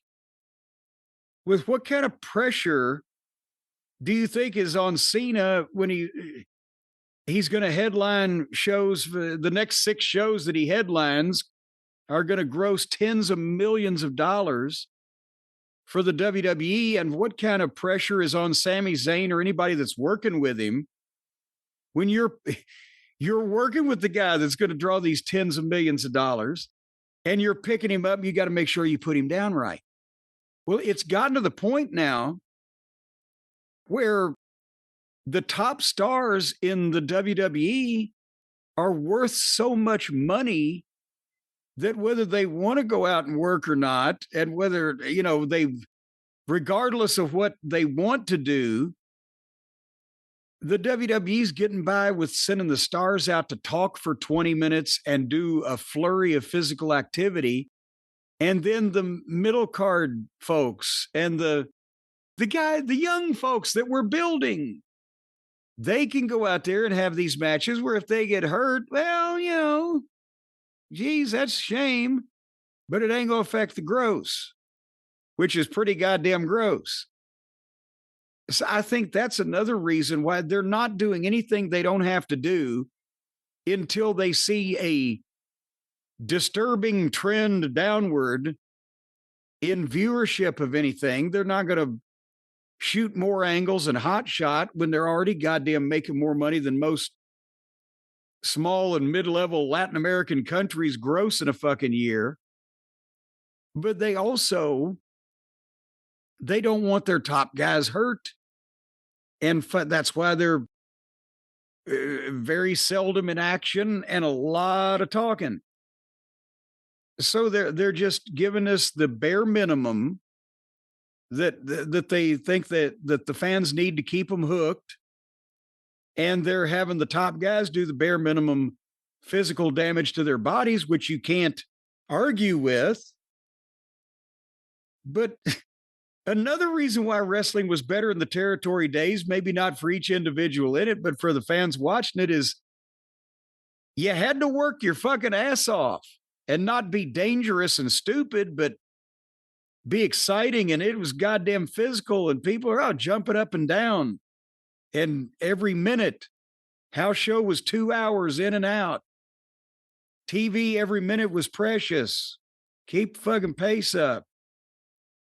There's no pressure to have an angle that touches people like no other. And my God, they're waiting for the heel in the parking lot. We've passed that. It's like, just don't anybody goddamn shit themselves on live TV. Is really now,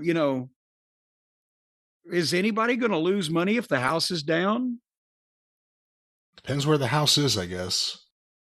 But Jim, on the topic of houses in WWE Raw, last night as we are recording, at least one big angle, I guess you could say, if we call that an angle. And what are your thoughts on Raw?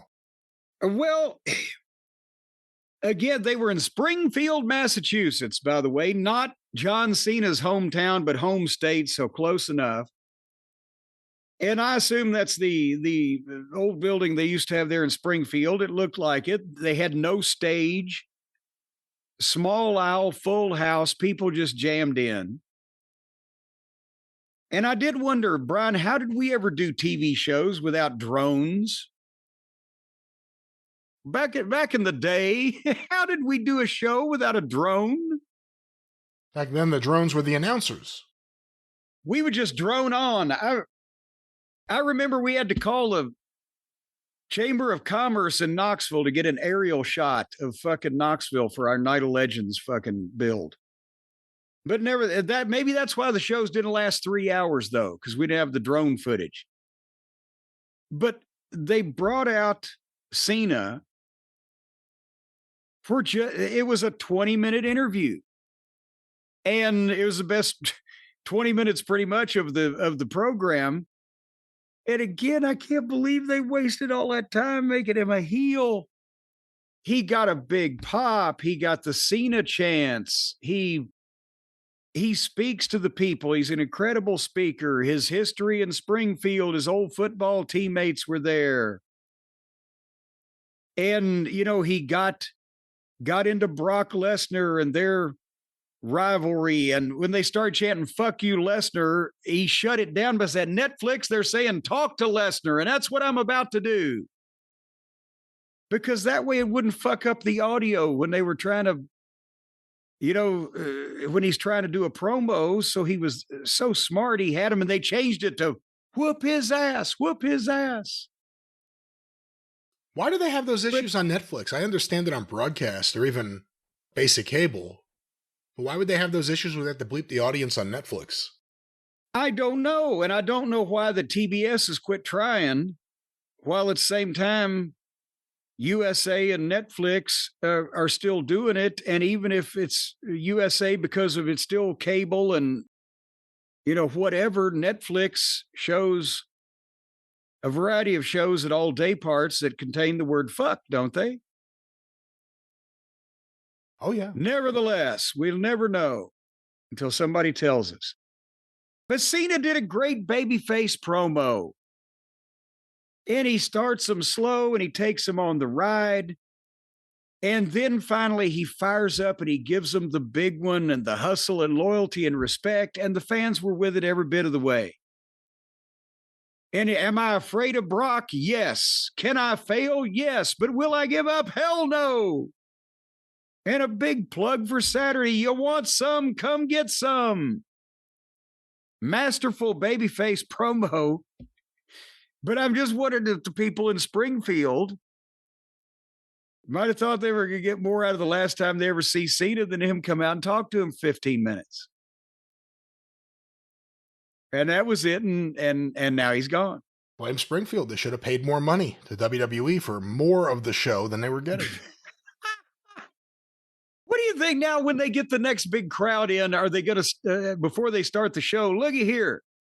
We've decided we're only going to give you half of it tonight. But if y'all come up with another $20 a head, we'll give you the whole thing right now. Get in your pocket. We have a brand new late arrival program. You pay us a few extra $100 and we'll give you any one seat in the house you want. And then they could pay to come back in. Everything's a money grab, but fans were so into him it made it work for me.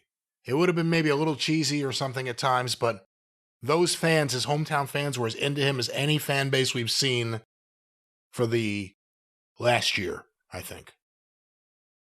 And that's, again, they have got, and we are jaded, Brian, because we've been around for so long and seen so much stuff, good, bad, and indifferent. And a lot of the folks that listen to our shows, we've seen some real wrestling, so yes, but they have an audience that will pay these ridiculous prices to come to these TV shows where they sit through the commercial breaks and the interminable entrances and whatever to see the stars in person, even if they're not wrestling on a wrestling show.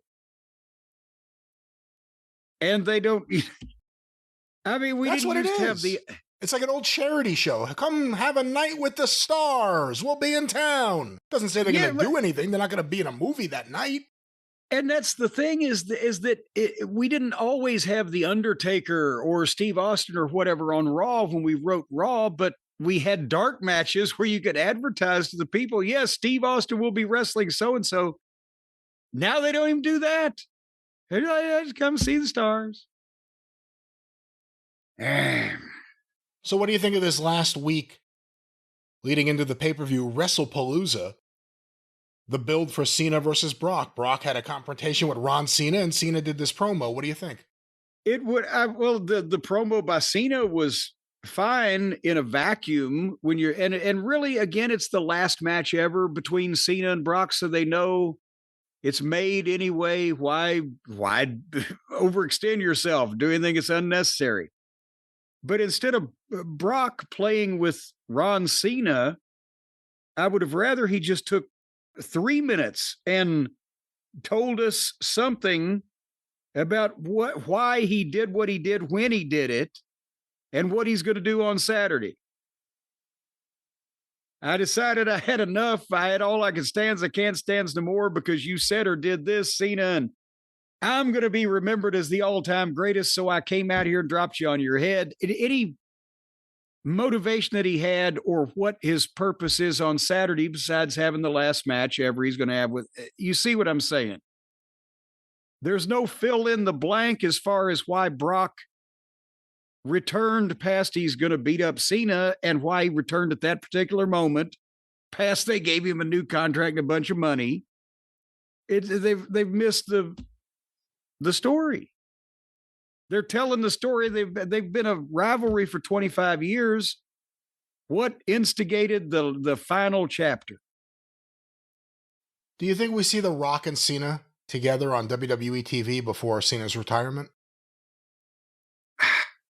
The new skinnier Rock? Only if The Rock feels like he needs publicity out of something. You think it's best to just avoid the whole thing and pretend it didn't happen otherwise? Well, yes, because they already are. And that's what I'm thinking is that the only way that they would show Rock and Cena together at this point is if Rock came in and made them. Why else would you do it? Because obviously all the fans wanted to forget about it as quickly as they could, because they did as soon as John came out. You know what? Never mind. Okay. So why would you bring it back up? It's like, hey, honey, I fucked around on you with a goddamn, a Brazilian hooker last week. What'd you say, dear? Never mind, nothing. Why Brazil? Where did Brazil get implicated in this whole thing? Well, they've got good wax down there. I guess so. Well, Jim, obviously that wasn't the only thing you watched on Raw. What else did you see? Obviously. That's most obvious because it is time for the update in the saga of the battling Bickersons. Boy, I tell you, it's like the Cramdens and the Nortons just can't get along anymore. No, this is what's carrying the whole thing for me is Seth and Becky and Phil and AJ. And the mixed marriage tag team match. And again, this could have been shorter, but it also could have been other people, and it would have been even worse. So I'll take what I can get. And the fans again, but as soon as Seth and Becky come out, before they even speak, the place is chanting CM Punk. And I think I like Seth better with Becky there because they were wearing the matching black leather, but Seth does his promo shtick, the revolutionary and the preposterary and whatever the fuck, but there's no crazy cackling and weird dancing or feathers. They look like a cooler couple. And Seth gave Becky the big introduction, the big build up. And of course they start chanting AJ Lee at her. And then she said, well, unlike other people, I won't say anything behind anyone's back. And as soon as she says that, it play AJ Lee's music. No Mussolini. We don't get no cult of personality. We get, is that a popular song or a song that was once popular that AJ comes out to, Brian, or was that a WWE?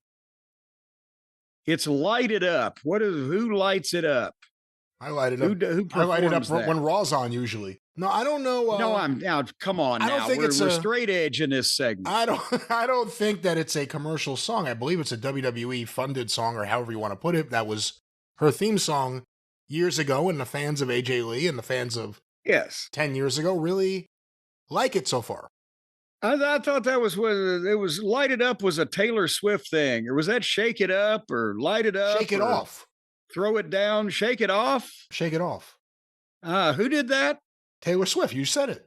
Okay, well, that's what I was well, I thought that was who it was. She's the babysit Jeff Jarrett. I've heard that before on many of the finer podcasts. Boy, when they got to the time where he was ready for his breastfeeding, boy, that's when things got. But anyway, so we don't get no cult of personality like Mussolini. We get lighted up. But here they come and they chant Punk again. And Punk introduces himself. I'm AJ Lee's husband, and I don't need to give her a big buildup. And they start chanting AJ's husband. And I mean, you know, Punk was kind of sitting back in this one and smirking and throwing in a little line here every now and then, like, who's the team leader here? You know, like, look at you goofs. And AJ, goof, goof, goof. And he said, we had to listen to 2 crappy songs. I have no problem putting Cult of Personality on the shelf.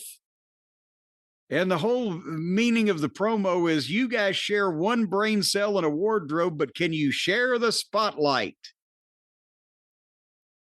And they went back and forth for a long while. But finally, Seth told fucking Becky, or Seth told AJ, or Seth told Punk about AJ that, you know, you made a great decision in your personal life, but not in your professional life. It's a mistake you're going to regret. And Becky's asking AJ how she feels physically, you know, after 10 years. And Becky's a better heel promo than Seth is. And AJ then told Becky that she had a constipated face, and they chanted constipation. I wondered how far we could get them to go with these chant things. Boy, I'm glad I'm not. They will chant anything for anyone. They were literally repeating Seth Rollins' taglines to him. He's the heel. They sing his song, they say his taglines, and then they wait for the next person to come out, babyface or heel, so they can participate in that part of it. And I understand they're paying a lot of money. They want to participate. Well, yes, and it's very participatory, but usually you'd have to take somebody to dinner before you'd say, bark like a dog for me, and they'd do it. But nevertheless, so finally Seth told AJ that Punk leaves everybody when things let him down, so when Becky Lynch rips her to shreds, I hope he doesn't leave you too. And AJ slapped the Jesus out of Seth, and the crowd popped. And Seth said, I never put my hands on a lady, but luckily I've got someone who will. As you remember, Punk said the same thing, and he turns to Becky, and Becky's standing there, and he gives her the Iggy, like, go on. She's standing there. And he's like, what the fuck? And they start arguing, and Becky's like, you got us into this, and she leaves the ring. So they were, Seth's like, what the fuck? Punk starts chasing Seth. And then Becky sneaks in and gives AJ a rock bottom so she can get a little heat on her. And then when Punk goes in to help AJ, Becky slapped Punk again and left. And Punk was there left helping AJ up, which I understand they had to get a little heat before the match, but it was a little flat at the end, I guess is what I'm saying, playa. A little flat at the end. I won't disagree with you. A long build-up for very little. It was like you're seeing the balloon expanding, and it's getting bigger, and it's getting bigger, and it's getting bigger, and you're expecting the bam, and all of a sudden you got the poof, and it kind of went pee. You know, I'm in the minority, and you'll probably disagree with me too, but I'm not into this. And again, I wasn't into AJ Lee's original run, and I think if you were, or if you just became a fan when it happened, you may see it differently than me, but her skipping out there and that song playing nonstop every Raw, which is what it felt like back then, to do the crazy act, didn't appeal to me, because I'm an adult. Like, I hate that kind of fucking bad acting. She's not doing it as much here, but still, this whole thing to me was a little too cutesy. And I'll give you a couple of examples.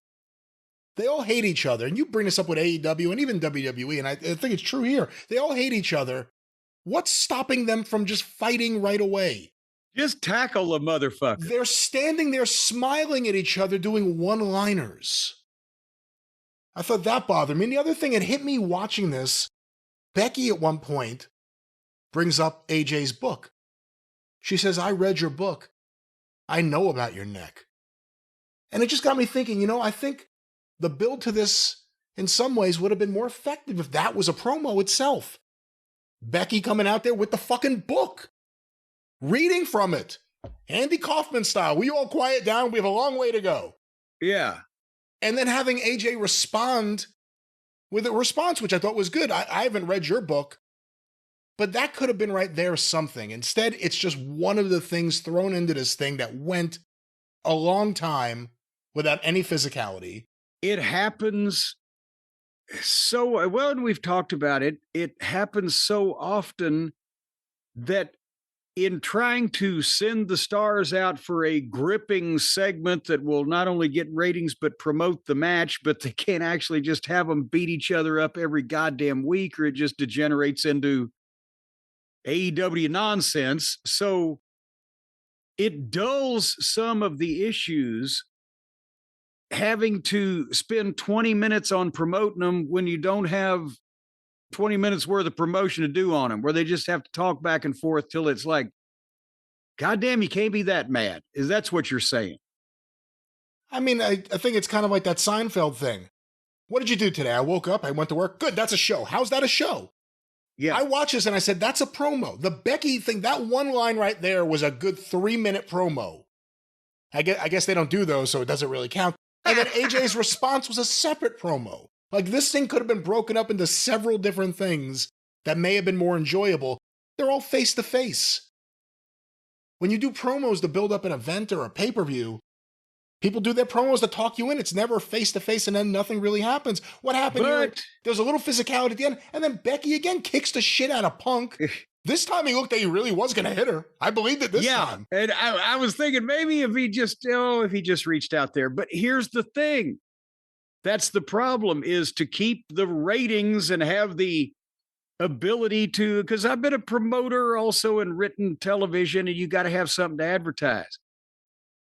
Sometimes they're advertising too much. So-and-so will be face-to-face with so-and-so, because you can't really advertise an angle, even though the kids misuse the terminology these days. You can't advertise an angle because that's a unadvertised, unscheduled, unscripted, real event that happens in the middle of the normal programming that we don't expect, right? But they have to be able to advertise something. They're sending people out there to kill time talking to each other. And in under the pretense of promoting the match, sometimes they take the bloom off of the match. I still want to see this thing because that's the angle to me. This is the personal issue that has got some oomph to it. But I sure wanted to see it more after last week when we just had the goddamn AJ Lee double-legged her, had some fucking blows thrown, and out we go with everybody screaming and yelling rather than them standing here and discussing it for 20 minutes. Yeah, I agree. And if they wanted to do something like this, they should have given this more time. But again, it's a pay-per-view they threw in the middle of the pay-per-view schedule just to fuck with AEW. But I wish they had given this a little more time. You really think about it, she just returned last week, and they're going right to the pay-per-view. But they had to do an angle in between it, and it was this. And again, it had its moments, and it was fine. I agree with you about Becky and Seth both in the leather outfits. That looked great. That worked. They seemed like a sleazy couple in Queens. Hey, now, the people in Queens are fine folks. They seemed like a sleazy couple renting out their apartment in Astoria. But, no, I mean, but it was all right, but it went a long time, and, yeah, you know, but that's the nature of the beast, I guess. They have to. Well, there was one other thing on Raw. Well, go ahead. Well, before you got there, I was going to just bring up, Yeah. Projections. Well, yes. Projecting the future is a big part of the future. Projections can be made. Well, what I'm saying is projections can be made, Jim. I could say, Jim, there's big matches coming up, or perhaps we're going to talk about the match, the big game, the big let's say, football game is coming up. Yes. Jim, do you have any Yes. projections for it? Well, I can tell you one of the things that you can do is that you can wish in one hand and shit in the other and see which one fills up first. But if you go to PrizePicks and you download the PrizePicks app and you work through it that way, that if you predict the future, in effect wishing that something will come true, and it does, your hand will fill up with money instead of caca. Because all you got to do is project, just think hard, and those thought waves will go through the atmospheric continuum, folks.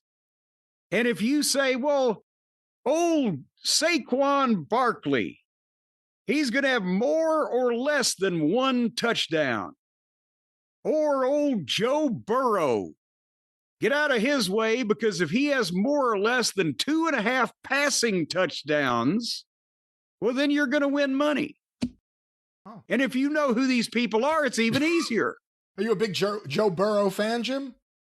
I've actually, I enjoy a lot of his work as playing donkeys off season in fucking Mexican nightclubs. The Burrow show it's the Joe Burrow show. But anyway, PrizePicks is simple to play, folks. You're just going to pick more or less on 2 to 6 player stat projections. And if you get your picks right, you can cash in. And right now, PrizePicks is also the best way to get action on sports in more than 40 states, including California, Texas, and Georgia. There are still a few states you can't get action in, but believe me, nobody wants to go to them anyway. And all of their withdrawals are fast, safe, and secure. Every time they make a withdrawal, a guy just pulls open his coat, shows you the gun in his holster underneath.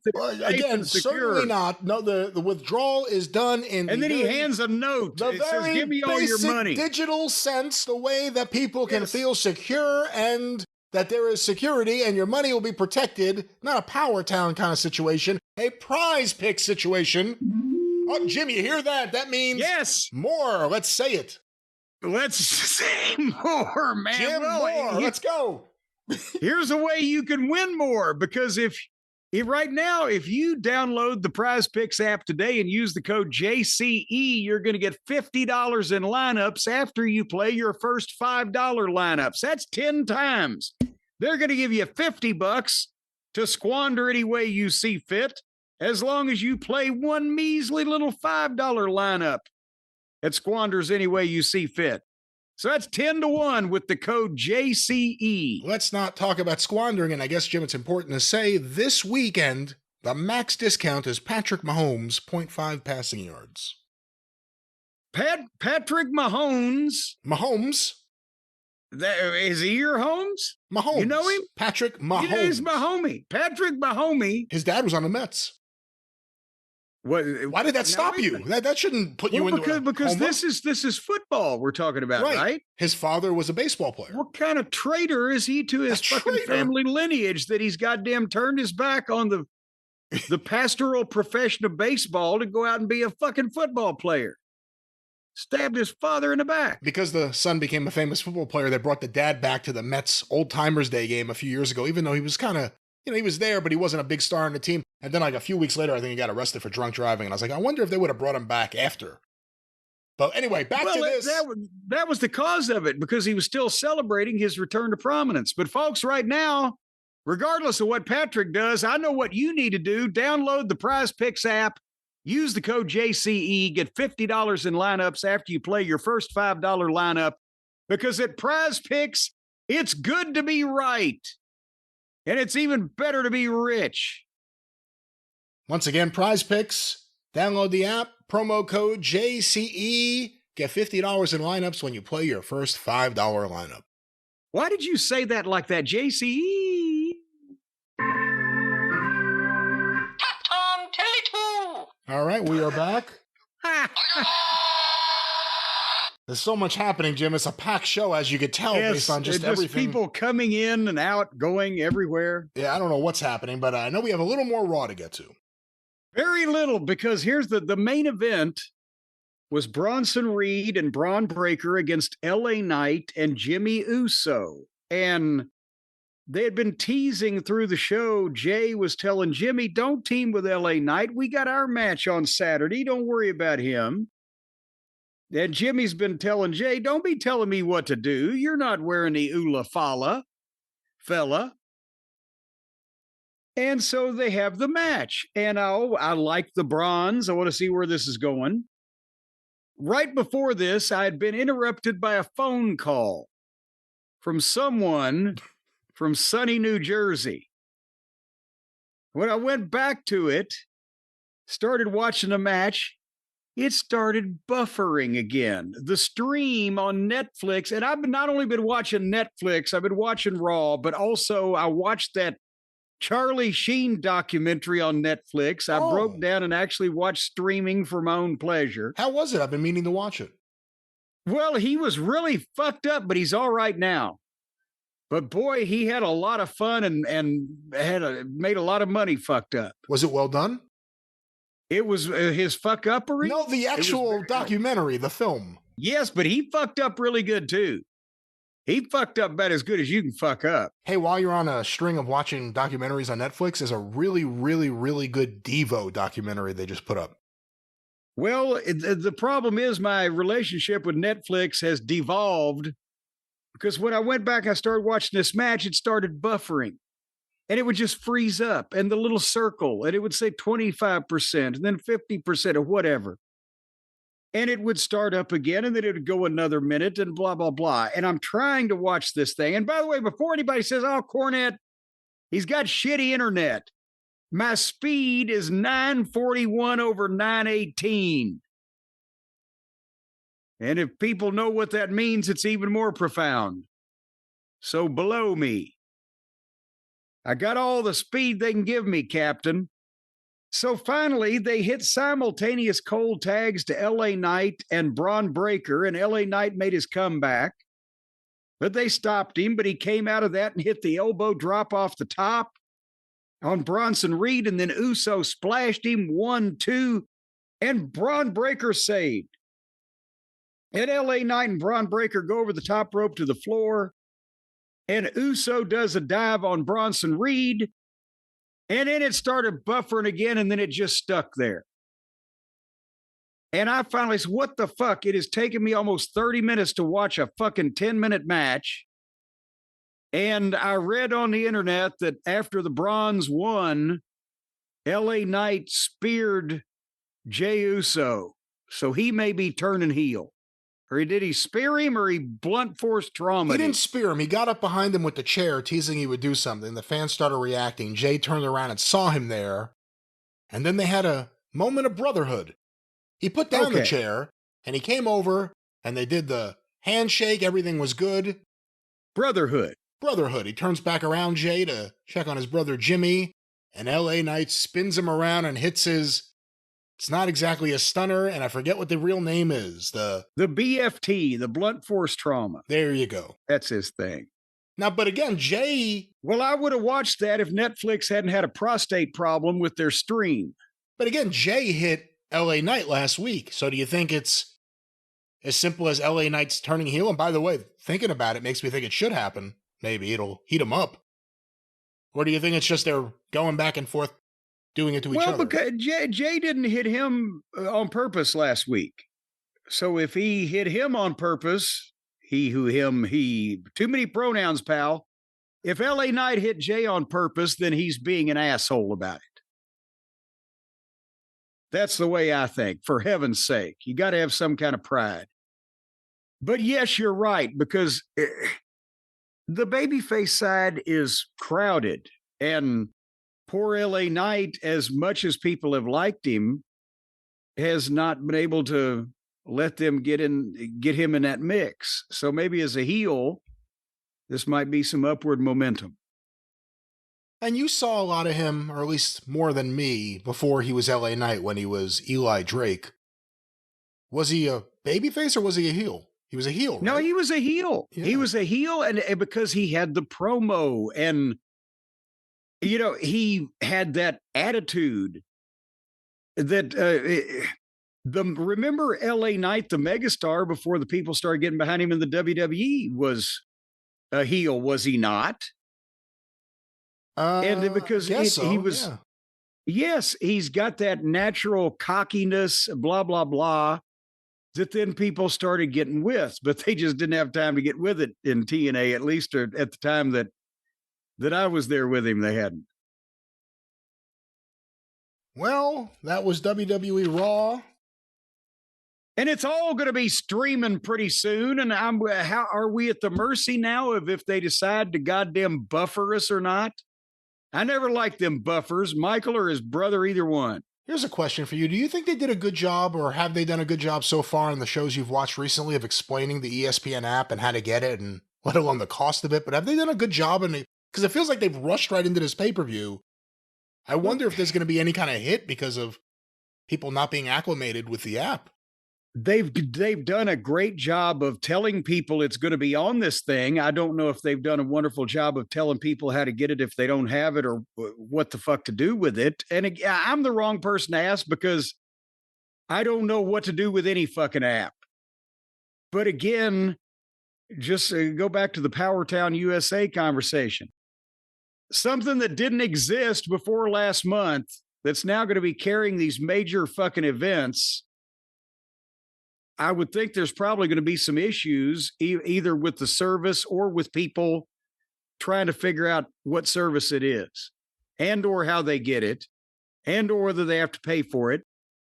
Stacy says, and she is the expert in this house, that our Spectrum cable, we already get this thing without having to sign up or pay extra or whatever. It's going to be installed on my TV room TV so I can operate it, hopefully. But other cable systems, you have to pay extra. And how do you do that? Are people going to find that out at the last minute?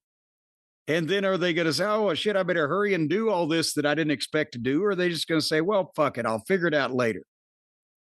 Anytime you change the television station, the air day, the air time, the manner that somebody is accustomed to watching whatever they watch, it's going to take people a little while.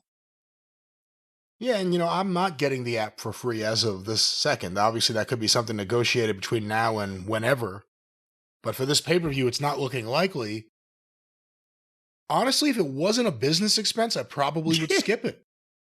I would probably just skip it to wait to see the highlights online. Because the idea I would have to pay $30 for an app that I have no other use for. I'm not going to use it to watch anything else.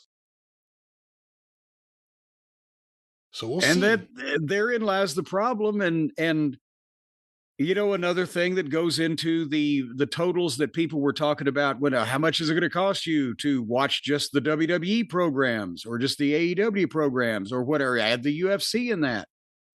And it gets up into thousands of dollars a year to have all of the services to entail you to be able to watch all these things. Or there used to be this service called television. That's right. Well, that is WWE Raw. Jim? Yes. Let me grab this. Let's go to the files from the files.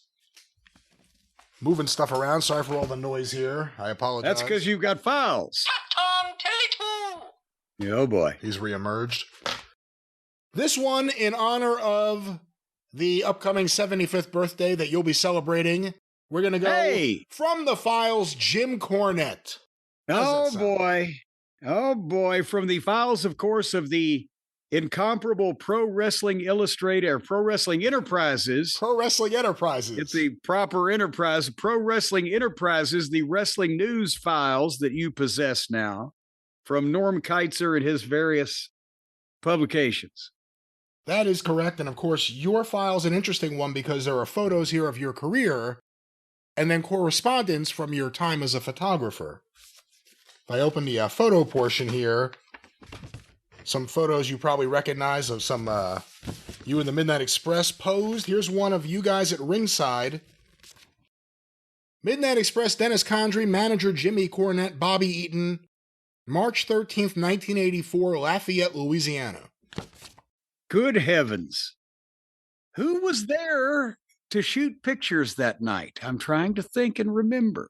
I don't know. Let me move this. Here is Midnight Express. Jim Cornette with his Midnight Express photo copyright 1986, Paul Heyman. That was in the Meadowlands. Were we sitting on a table? No, you guys, I think you're standing up. Standing up with the belts in front of a concrete wall. Yes. Yes. And then here I have, and I think I may have asked you about these before. These apparently are Midnight Express 8x10s. You, Dennis, and Bobby. You're in a rather subdued suit. Bobby and Dennis on one knee with belts. Do you remember these? Midnight Express is all it says. Is that's and it's spelled MIDNITE. That is correct. Yes. That was, I believe, taken by Alice Marie Nelson in Houston, Texas. We did a photo shoot very early on in our run there because Alice was the most regular, reputable photographer in the territory at that point.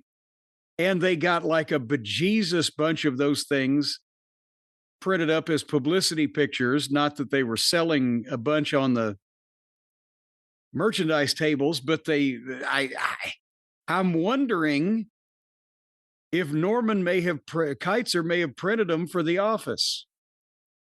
Huh, interesting. And I'm wondering also if Jack Curtis may have his wife or girlfriend, I can't remember what their legal status was at the time, manned a lot of the merchandise stands. I'm wondering if Jack Curtis may have snapped some of those pictures at ringside. Well, Jim, here I have the Smoky Mountain Wrestling souvenir brochure for wrestling fans and collectors. This would be from 92, because the last show listed here, wow, this is a great episode. 9/19/92. Title match, first ever meeting, Rock and Roll Express versus Heavenly Bodies.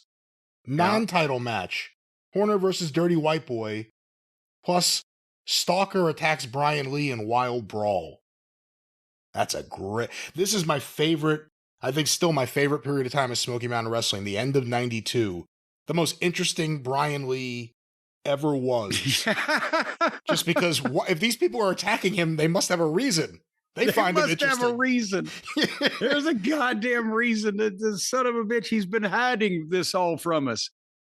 Yes, and that was a production of Brian C. Hildebrand, a.k.a. Mark Curtis, who would do our merchandise brochures and etc. for us. And we were selling the TV shows on VHS tapes. You'd get 4 shows, the month's worth of shows on a tape, to people outside the territory that couldn't get the TVs. Who manned the post office box? P.O. Box 1279, Morristown, Tennessee. That would have been either me or Brian Hildebrand, depending on who went by there that day. Let's see how well you remember the prices. How much was it to order a souvenir program? Oh, God. $2. $1 each. Shit. 92. How much were t-shirts? $12. $10. Son of a bitch. Photos of the stars. 4x6, 5x7, 8x10. How much would a 4x6 photo of one of the Smoky Mountain Stars be in 92? That's going to have to be $1 also, isn't it? $2. $2. Oh, we raised the prices. I think the 8x10s went up to $5, didn't they? They are $5. 5x7 are $3. Baseball caps, $7. Videotapes. And the baseball caps and t-shirts were being printed over at Horner's screen printing dodge he had over there. Oh, by the way, also, any of the photos can be personally autographed by the star. Simply add $1 to each photo. Photo order over $15. All will be autographed for free.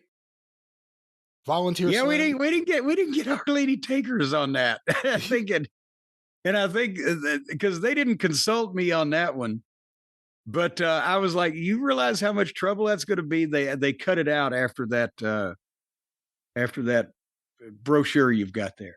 Volunteer Slam, $15, 90 minutes. Fire on the Mountain, 120 minutes, $17. It says only $17. That's right.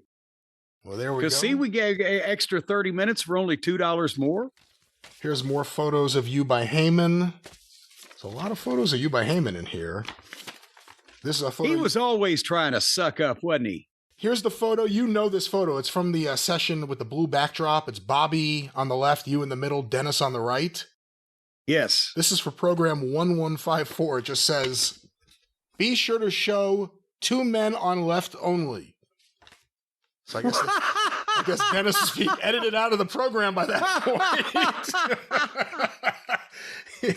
So let's go ahead. Like I said, a lot of photos. Here's one. I asked you the other day about a photo of you, the Dynasty of Champions, you, Adrian Street, Miss Linda, and Jesse Barr. Here's another one. I don't know if it's the same day because they look like they just worked and they're smiling and you're in a suit, a different one, but it says photo by Steve Curtis.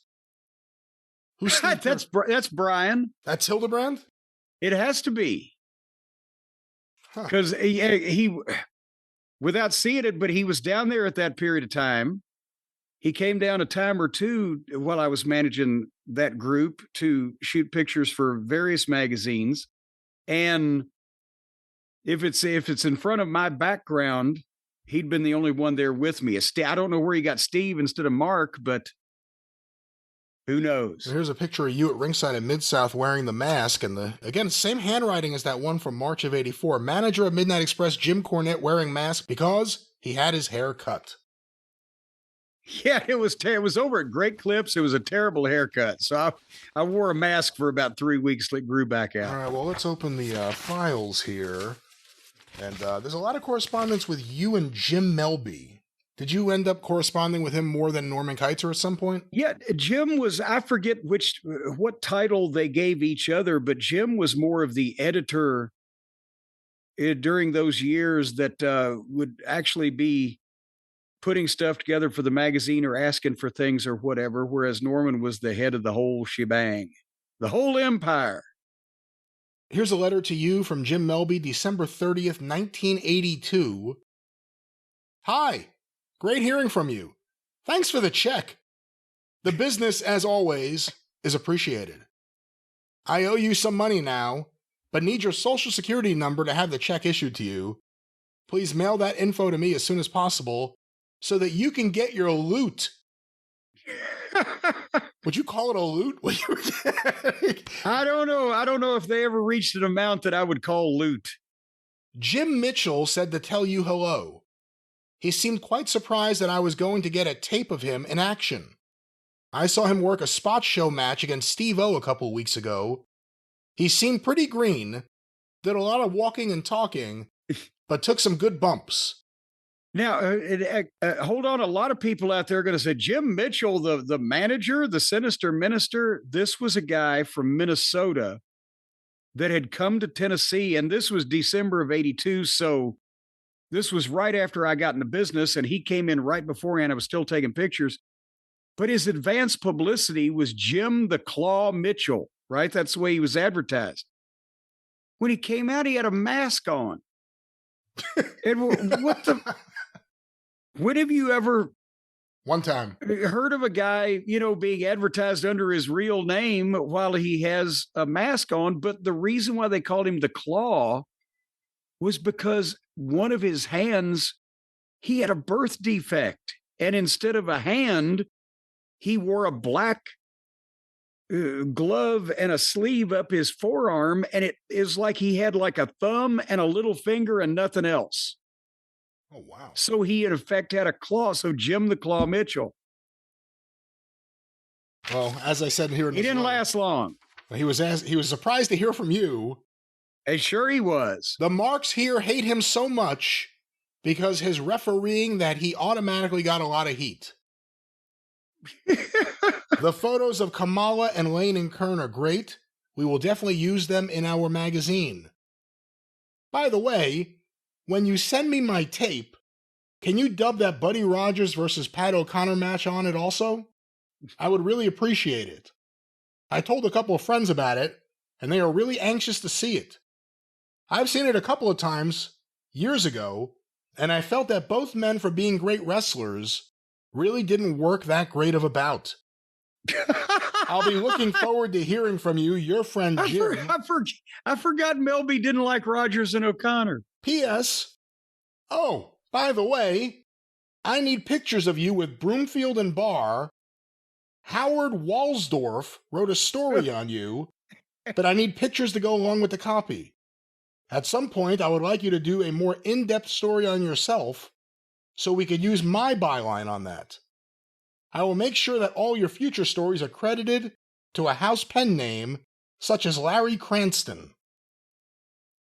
All right, let's break down some of this here. Harry Walsdorf, do you know who that is? Howard Walsdorf. Howard Walsdorf, excuse me. He was a fan in Nashville that started, and for a brief time was around writing. He might be still around, so I don't want to insult him, but he fancied himself a very talented writer. And, it was a very flourishy, very flowery.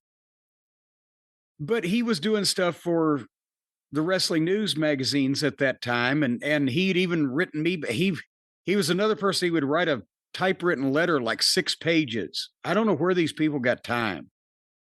But I don't mean to be stepping on your toes. I know you cover the Tennessee area. I'm fine. Because I think he started out, Nick was still in business. And he was covering Nick's end in Nashville. And then I said, we're fine. We're fine. Believe me, I'm good. But he was just, a fan that started writing for the wrestling news. Here I have a bill for you. Color separations for Cornette book number 6. Yeah. $96 for Stan Lane, $136.80 for Bill Dundee, $114 for Jerry Lawler, plus $18.70 shipping, $365.50 minus $120 see letter, equaling $245.50. What can you say about that, the color separation bill? See, that, again, because of the printing in those days, compared to, again, the book that I've got coming out, it's all digital now, and you just put it in the file or whatever.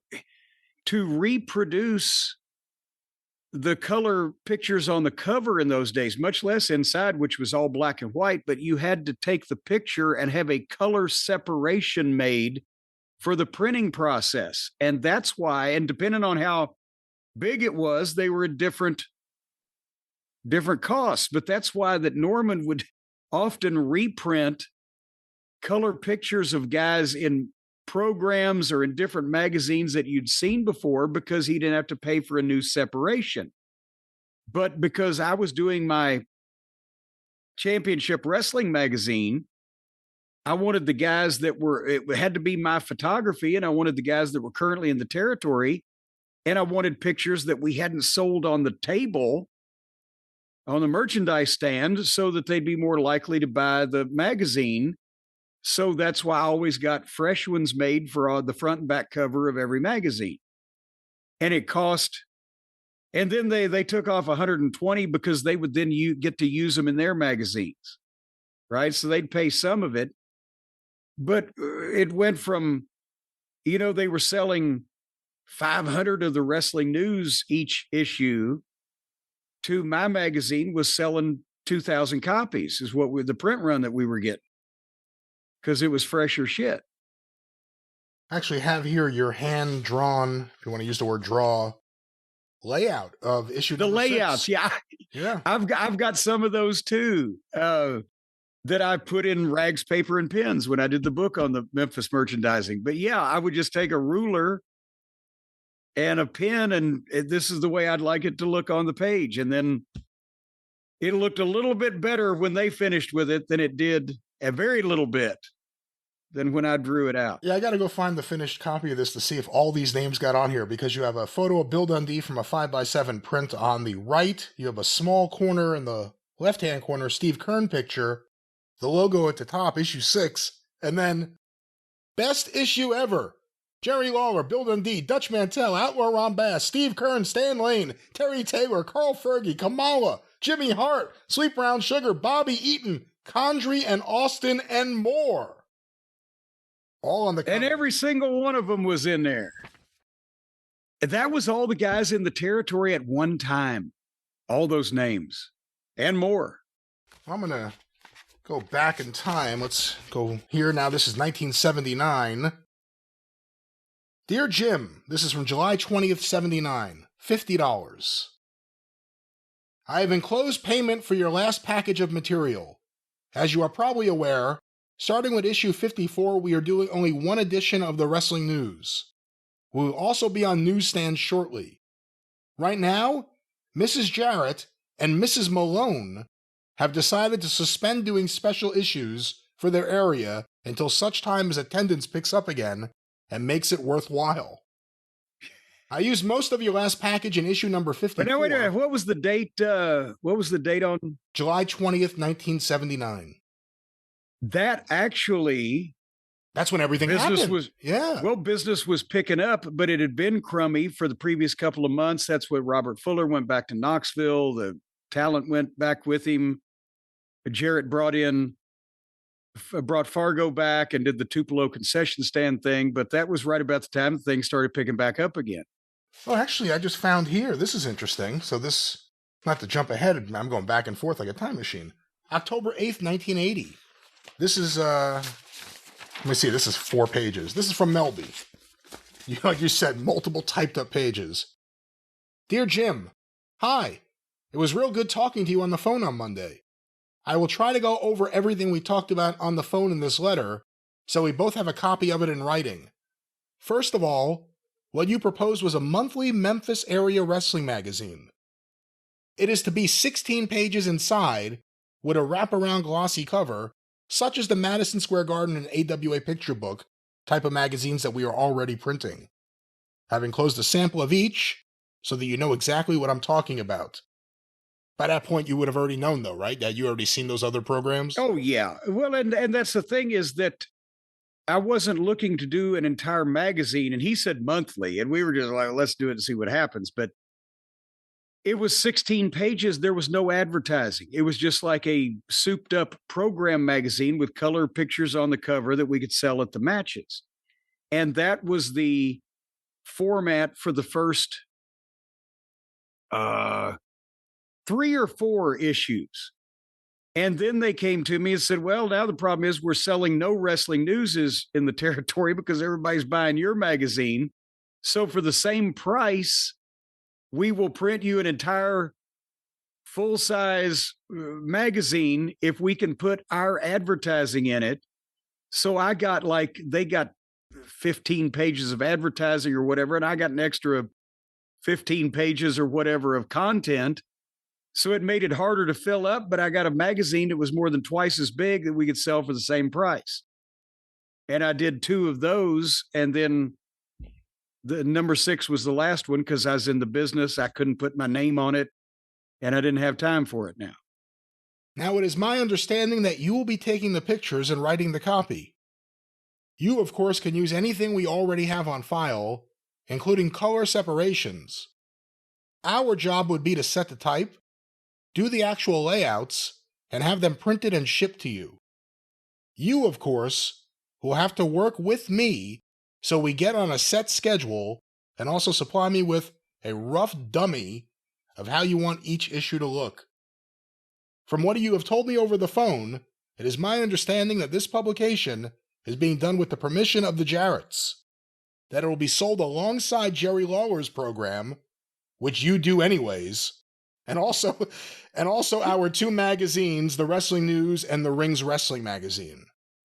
I don't want to cut in on any of the deals already existing or cut anyone out of money they are already earning.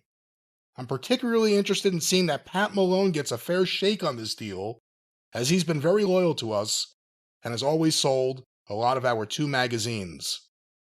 Was that something that came up when, plug in your book, Heroes and Friends, Cornette's Collectibles at JimCornette.com. You talk about Pat Malone, the Green Shadow. Here he is referenced here. Was there any heat around this period of time with the idea that you were going to do this? Well, no. And at that time, Pat was getting the magazines, but he wasn't in charge of actually physically selling them in Louisville, because that was the deal Teenie had with whoever was her driver, whether it be Sammy Malone or whether it be her niece Donna or earlier on Petey Welch or whoever it was. is that they would get the percentage of selling the merchandise off the stand, and they had the wrestling news there along with all the pictures and everything else. So Pat really just, came up and he got paid to come up and watch the locker room door. Pat was so important and had such history with, and he's the guy, as in my book, The Case is Made, he built the Tennessee territory when they first started. So he was mostly selling his magazines down at the Memphis end, where he went also. And eventually, to be honest, they just stopped selling as many of the wrestling newses because wrestling news was only partially about Tennessee, whereas my magazine was all about it. But in a way, everybody was still making money because Ms. Jarrett I wasn't selling them on my own. She was buying the magazines from me and then turning around and selling them at the merchandise stand to then turn around and add money to Louisville Wrestling Enterprises that was paying Pat to come and watch the fucking door. You see where I'm going with this? Yeah. It wasn't enough that everybody was like, well, you're fucking me. It's like, well, this guy's going to make $100 over here. We're going to make $150 over here.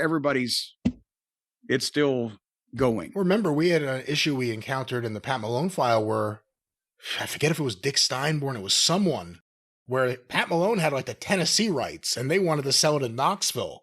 Yes, Steinborn was working for the Knoxville office and taking pictures for them after he had retired from the ring. And, well, but wait, Pat's our Tennessee representative. Well, it's a completely different territory. Pat doesn't go to Knoxville. So they had to work those things out.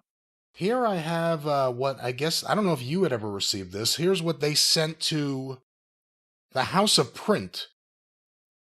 Championship Wrestling #1 magazine covers, same size as Madison Square Garden program.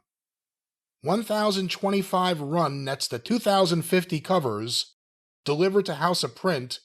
Use blue type on yellow background. House of Print.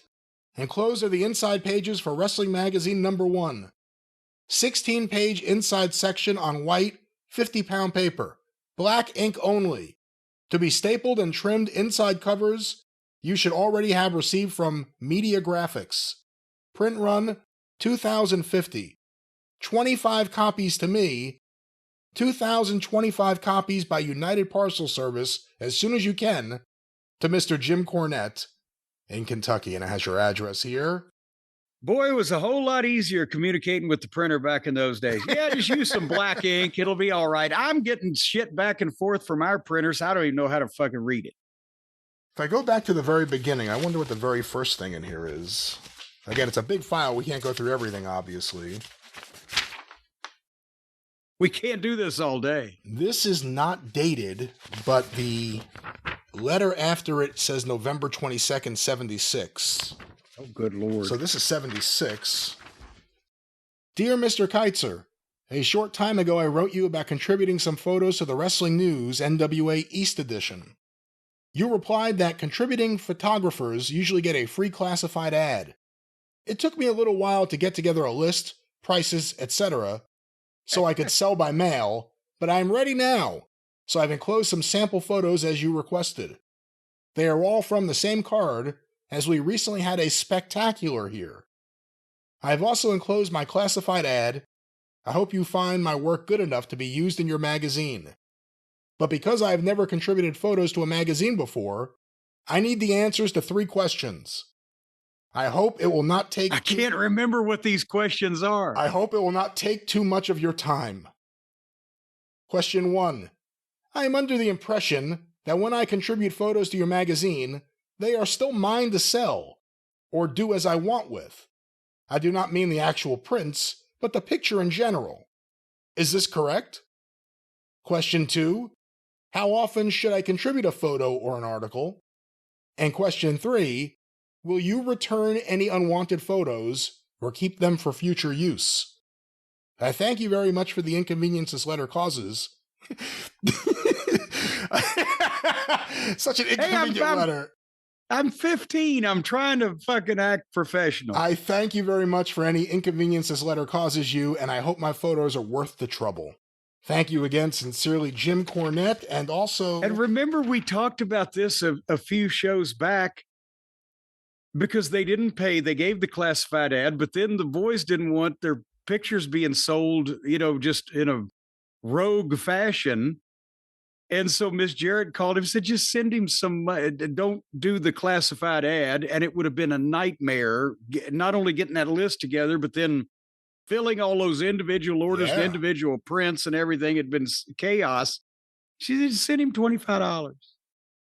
I thought you might need the full card and results that go with the photo story I have enclosed, so here it is. July 11th, Louisville Gardens. Southern Heavyweight Championship match, Jerry Lawler with Sam Bass, the champion, versus Gorgeous George Jr., the challenger. That was 2 weeks before Sam Bass got killed. Wow. NWA World Tag Team Championship bout, the Assassins, the champions, versus Tojo Yamamoto and Jerry Jarrett. Who were the Assassins? Yeah, and the Assassins were, I don't know. I think that was the two guys that were the masked superstars for Nick Goulas at that time, because they weren't the real Assassins. They weren't even Roger Smith and Donnie Bass. They were two guys that they put some belts on from the drawer of the office to have an all-title match card. For the NWA Mid-America Championship, and I have the results here at the bottom too, Roger Nature Boy Kirby, the champion, versus Cowboy Frankie Lane, the challenger. And those guys were working primarily at that point for Nick's, the Birmingham end of the territory, Nashville, Chattanooga, and Birmingham. But they came in because, again, that was Nick's belt, the Mid-America belt. And as I recall, Frankie Lane was a tremendous worker, and Roger Kirby was great. They had a fucking hell of a match. How much did you get to see Roger Kirby? Just that year, in person, I've seen a few tapes here and there, but he was in both ends of the Tennessee territory that year, and he was very good, very nice high backdrops, good physique for the time, very poised. Jim, we have a return grudge NWA Southern Tag Championship bout. Phil Hickerson and Dennis Condrey, the champions, versus the former champions Bill Dundee and Tommy Rich. And that one was good. That was the star of the night, because Hickerson and Condrey were tremendous, and Dundee at that point, that was his first babyface break. He was working his fucking ass off. For the NWA Southern Junior Heavyweight Championship, the champion Roy Lee Welch versus the challenger Tommy Gilbert. And again, that was another made-up belt, because the Southern Heavyweight title until 1974 was the Southern Junior Heavyweight title. That went back to the origination of the belt in 1952. But when Lawler got it, the matches with Fargo were still billed for the Southern Junior Heavyweight title. But then here's the Mongolian Stomper, right? And here's these other guys challenging for it, and they just slowly transitioned to the Southern Heavyweight title. So again, this one was just another one. So they wanted 6 title matches. And I think Roy Lee was in Knoxville at that point. Well, we'll get to that in a second when we go through the results. The final match here, Jim. For the ladies NWA US Championship, the champion Sylvia Hackney versus the challenger Dawn Marie. I remember it, yeah. And I got a nice little pose of Sylvia Hackney, as I recall. It just... Was that a real championship anywhere? No. Well, here are the results you listed. Lawler versus George, belt held up. Tojo and Jarrett over the Assassins, DQ. Lane over Kirby on DQ. Hickerson and Condrey over Dundee and Rich on DQ. Gilbert versus Welch. Welch didn't get there. Yeah. And then Hackney over Marie. That's a lot of DQs. And they held up the belt. What was the reason for such a big card? July 11th in Louisville. They had run the week before on July 4th. And you would think that would be the super spectacular, but every once in a while, it was a thing that Nick would do when, there were a couple matches there. Hickerson and Condrey against Dundee and Rich, and Lawler against Gorgeous George, based on the television and the things they had going on. That was, 2 good main events. But Nick would just do something every once in a while where if he didn't have faith in the card or whatever the case, Night of Champions, super spectacular. And he would literally do what he just did there, make up a bunch of titles and have somebody come that weren't regularly defended in the territory and have somebody come in from just the neighboring area to defend it. And he thought that was going to be the big deal. 6 title matches. But, to be honest, I was there in the crowd. The people didn't care about the title matches that they didn't know the title. They just treated them like regular matches. Maybe that's a lesson Tony Khan could learn. Yeah, let's see if he learns it. This literally has like every envelope you sent a letter in. It's insane like how much stuff is here. Some stuff he typed on the back of your letter. First, got your letter. This is April 7th, 77. Glad to hear you are satisfied with everything. I have your negatives of Rocky Johnson, and as soon as I am done with them for cover of issue number 42, I'll be returning them. I've enclosed a print you sent me of Harley Race, but I would like to borrow the negatives for use in color in issue 43. There is no rush on this, but I would like to use it. If possible, can you send that to me? When you send the negative, send the print along back as well so I can use it. I hope that covers everything for right now. Thank you for your great work. I am rushed as usual and really appreciate your help, Norman Keitzer. That's very nice. And then I have this letter here, and we'll probably end with this, if not the thing right after it. Not dated. Dear Mr. Keitzer, as I know you are busy, I will make this short. 2 things have arisen I must inform you of. Number 1 being that Miss Christine Jarrett asked me to send you a negative of Rocky Johnson with his Southern title belt, with his Southern title belt to use on the cover of the next Wrestling News NWA East edition. Or, if that cover is already set, then the issue after that. If it is at all possible, I'd like the negative back, even if it takes 3 or 4 months, just as long as I get it eventually.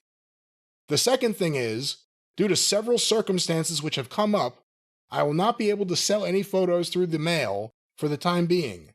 Yeah, there you go. So if it is possible, I would like to have my ad drop from the magazine until this is cleared up.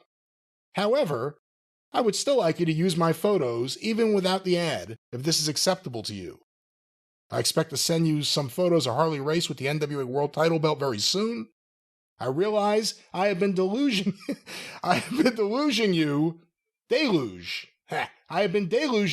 I've been delusional. I've been deluging you with photos, but I feel these are more important than the others, as it may enable you to get the jump on all the other wrestling publications in the matter of Race winning the belt. Thank you for your time. Forgot one thing. I think either negative number 11 or 13 would be best to use. Thank you. Signed, sincerely, Jim Cornette. Well, there it is. Your friend. How do you like this look back at your past? The trip down memory lane. I'm just trying to remember now whether or not that they ever sent me that negative back of Rocky Johnson with the Southern title belt. If not, I may have it here. Hold on, what is this? Well, if you do, I'm going to sue you. Here's a photo of you, Jim Cornette, WFIA Photography Award, posed. Oh, boy. In parentheses, posed. Winner, 1977. And the post shot is you standing there holding the award. Yeah. They had to label it just to make sure you know he's posing.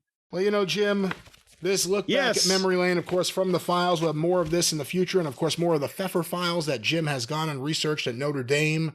But all this research, all this looking back, could make someone tired. Well, it could. It could make you tired enough where you wanted to go to bed and go to sleep. But what would you do, Brian, if you wanted to go to bed and go to sleep, but you had no bed to go to? Maybe you got a bed frame, but you don't have anything to put in it. You don't have that big, giant marshmallow-like thing that you can just fall back in and like floating on a cloud. That's where our friends at Helix Sleep come in. Because, folks, they make things... If you tried to use it like a marshmallow, it would take you months to eat one of these mattresses. Brian, I think you'll say that's a fair statement. I'm not in any way engaging in hyperbole that it would take you 3 or 4 months to eat one of these mattresses. They are not edible. Let's not think of them as marshmallows. I don't think that's that's another reason it would take you a long time. It may take you longer than that because it's not food, and you wouldn't be able to. Whoa, what's that? It's Helix. I'm just saying, I'm not suggesting you try to eat it. I'm saying it would take you a long time, but it's like laying on a giant marshmallow or possibly a cloud. Maybe how long would it take you to snort a cloud? It would take you months. Well, you can't snort a mattress, but you could lay on it. Folks, right now you're probably thinking to yourself, how do I get the Helix mattress? Many things, yes. Yes, wondering things. You go to helixsleep.com. That's HELIX sleep.com. And you pick out the mattress that you want. They'll help you. They'll make suggestions. Depending on how you like to lay around the house, how you like to sleep, what kind of position, whether you're a corpulent individual or real bony. You know, they've even got a special mattress for people with bony knees. You've seen them. I do not know that because I do not believe that is true, but they have great mattresses for everyone, no matter how much weight you have in your knees. Or how many bones you have protruding from your sack of flesh. I'm telling you. What are you telling me? Exactly. I'm telling you that no matter how deformed or misshapen you are, you will find comfort on a Helix mattress some way or another. All you got to do is take the quiz, pick the one that's best for you. Do you sweat profusely when you sleep? Well, they've got ones that'll cool you down. Or if you're just a shivering, bone-chilled creature at night, they got things that'll heat you up. They got things that'll just do all kinds of things to you while you're asleep and don't know about it and won't have any memory of it. These mattresses, they'll treat you right. Whether you got snoring or back pain or sleep apnea or all these other things, you just dive onto a Helix mattress and it's like you've been put in suspended animation. Studies have shown that your cells actually grow at a slower rate while you're laying on a Helix mattress. There are no studies that could possibly help with aging. Helix has not supplied us with any of these studies you quote here, and I know that you don't have any. Well, I've been studying on it. I've been thinking about it. You know, if they made one of these mattresses that would slow down your cellular aging, then you could actually be younger. You thinking about it is different than the declarative statement saying that it is indeed a thing. Well, I'm studying on it. Where do other people's studies come from? Listen, I know someone who studies all sorts of numbers all the time, and I think if you asked him or asked anyone else, if you asked people here at Last Matter, if you asked people at Castle Cornette who aren't on the line, they would tell you how much they love their Helix sleep mattress. We're probably going to be getting another one pretty soon here at the house because we love them so much. Yes. Helix sleep. Well, that one guy you're talking about, people can't understand what the fuck he's saying to begin with. So anyway, go to helixsleep.com right now and use this special code helixsleep.com/JCE. helixsleep.com/JCE. The Labor Day sale has been extended. You're going to get 25% off site-wide, no matter how many of these mattresses you buy, the small ones, the big ones, the thick ones, the thin ones, the lovely ones, and the ones that are just a little homely.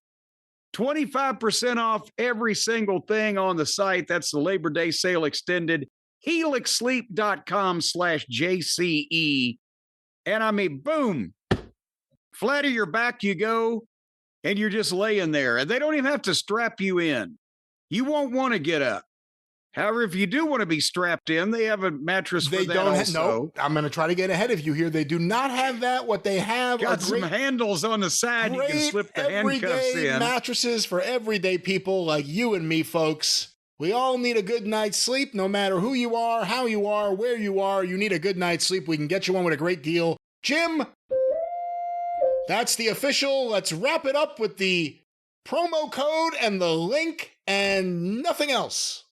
I love everyday people and mattresses they sleep on at helixsleep.com/JCE. 25% off site-wide.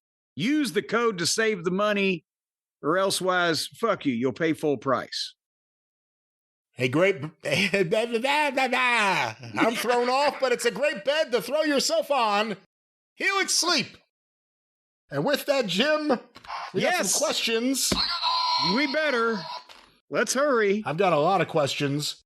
Well, I ain't got many answers. This question was sent via the Cult of Cornette Facebook group by Christopher D'Onofrio. Jim, during his WWF run, Mr. Perfect was one of the most gifted workers in the company, but he always seemed stuck in the upper mid-card instead of breaking through as a top champion. From your perspective as a booker and a manager, why do you think Vince McMahon never pulled the trigger on pushing Curt Hennig to that next level? And do you think realistically he could have carried the WWF title in that era? Ooh, last question first. Curt was, as they said, probably the best worker in the ring. His shit was, flawless, and he had a style all his own, and he was so effortless and natural. But I don't know, because think of how few champions Vince had from the time the Hogan era started until the time that the Attitude Era, they were winning it on Monday and losing it on Friday. You know what I'm saying? Just constantly switching belts. I don't know that Curt had the Randy Savage look or the Hulk Hogan look or the Ultimate Warrior look that Vince wanted. I think that Curt would have probably had the NWA progressed in the latter half of the 80s as it was in the last half of the 70s and the first part of the 80s. Curt would have been a fine NWA champion. I don't see him as a WWF champion because of what Vince was doing at that period of time and who he was featuring, how few people he was featuring, and that most of them had to be a dominant babyface. Curt, and as an AWA champion, Curt was the only good thing about the last few years of that company. But it was a different philosophy about who to put the belt on. It was the guy to have the best match with a variety of people, like a lot of times the NWA was, and who could draw money and who could, take the schedule. But with Vince, it was a whole different thing. And Curt was not, I don't want to say Randy Savage was a cartoon character, but he looked like some kind of goddamn celebrity. Curt was more just a great pro wrestler. You see what I'm saying? Am I rambling here? No, and I think, he did get a good push in 1990. They gave him a run with Hogan. He wasn't the guy to take the belt off Hogan, but he got to work with Hogan. That still says a lot about what Vince McMahon thought of him. He got the Intercontinental title and Bobby Heenan after that. You only do that to someone in 1990 that you had plans for.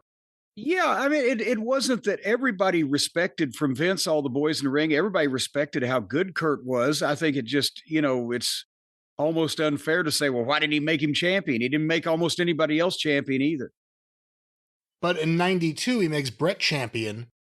And in 91, Brett beat Curt or Mr. Perfect at the time, for the Intercontinental title at SummerSlam. And that's the last time he wrestled for almost a year and a half. He became Ric Flair's Bobby Davis because Bobby Heenan didn't want to go on the road. And by the way, that was one of Bobby Eaton's favorite matches. When I went over to his house one day in Charlotte, he had that SummerSlam match with Brett and Hennig on, watch this, these guys are great. And they were, it was. But, even though he was around and he was on TV and at times he was a commentator, he was on Primetime Wrestling, again, with Ric Flair. But as like Bret Hart and Shawn Michaels are finally, Bret first, obviously, but getting their chance as singles to get a push, Vince has to change things because of the steroid controversy.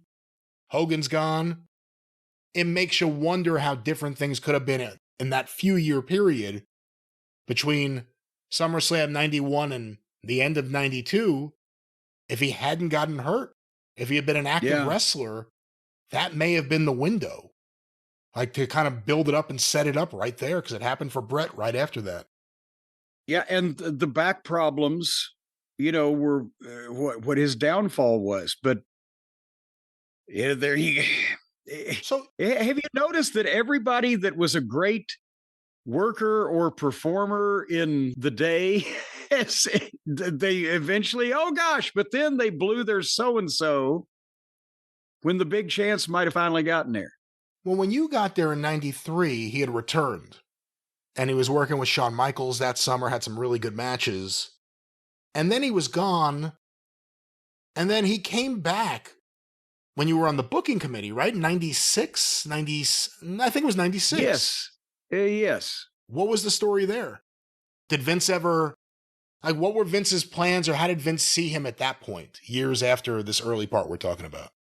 God, I'm thinking he was one of the guys with the Lloyds of London insurance deal, right? At one point, yeah. At least because one point. that was the thing, is there was a similar thing going on with Rick Rude at one point, with Animal of the Road Warriors, who everyone from Minnesota, all these guys, all the Minnesota guys had got the Lloyds of London policies, and Animals was somehow settled that he was injured where he could never have a single match again. But if he had tag matches, it was okay. They wouldn't ask for their money back. And so every once in a while, you'd try to book him in a single match to set something up for a house show or a pay-per-view. Well, no, I can't do a single. And I'm trying to remember at that period of time in 96, but I think the idea was that, you know, Kurt has so much to offer, but even if he's injured, he can still be a personality of some description, as they tried him, in different capacities, manager, commentator, whatever. And I think at that point, like with Rude, a lot of those guys, they were handing out bigger checks and more checks in WCW for guys who had a name but couldn't wrestle, but we'll find something for you to do. And that's why a lot of those guys gravitated down south at that point. But of course, when he did, he couldn't use the name Mr. Perfect. He had to go back to being Curt Hennig. But everybody kind of knew, Jim, our next question sent via the Cult of Cornette Facebook group by Phil in Whitehall, Pennsylvania. I'll get right to it. Can Jim just come out and admit that The Undertaker was one of the biggest stooges ever in wrestling? The obsessive Vince loyalty and stories that have been shared over the years sure make it feel that way. And personally, I will never forgive him for snitching on Jim and ruining a New Jack and Bullet Bob Armstrong talk show appearance from happening. So, Jim, is The Undertaker one of the biggest stooges in wrestling history? No, my God. And imagine how much territory that takes in, too. No, Undertaker was loyal to Vince McMahon. There's no doubt about that. And we've talked about that here with a number of these guys.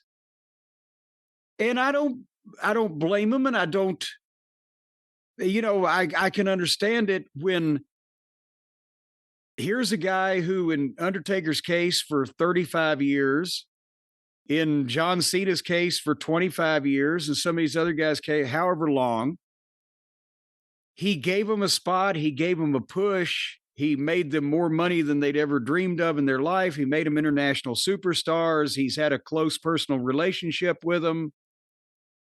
And I'm pretty sure that they can probably see that his face is melted and his mind is whatever, all the things that have happened to him at this age. But, same thing happens to your grandfather. Unless you didn't like him to begin with, you probably feel bad for him.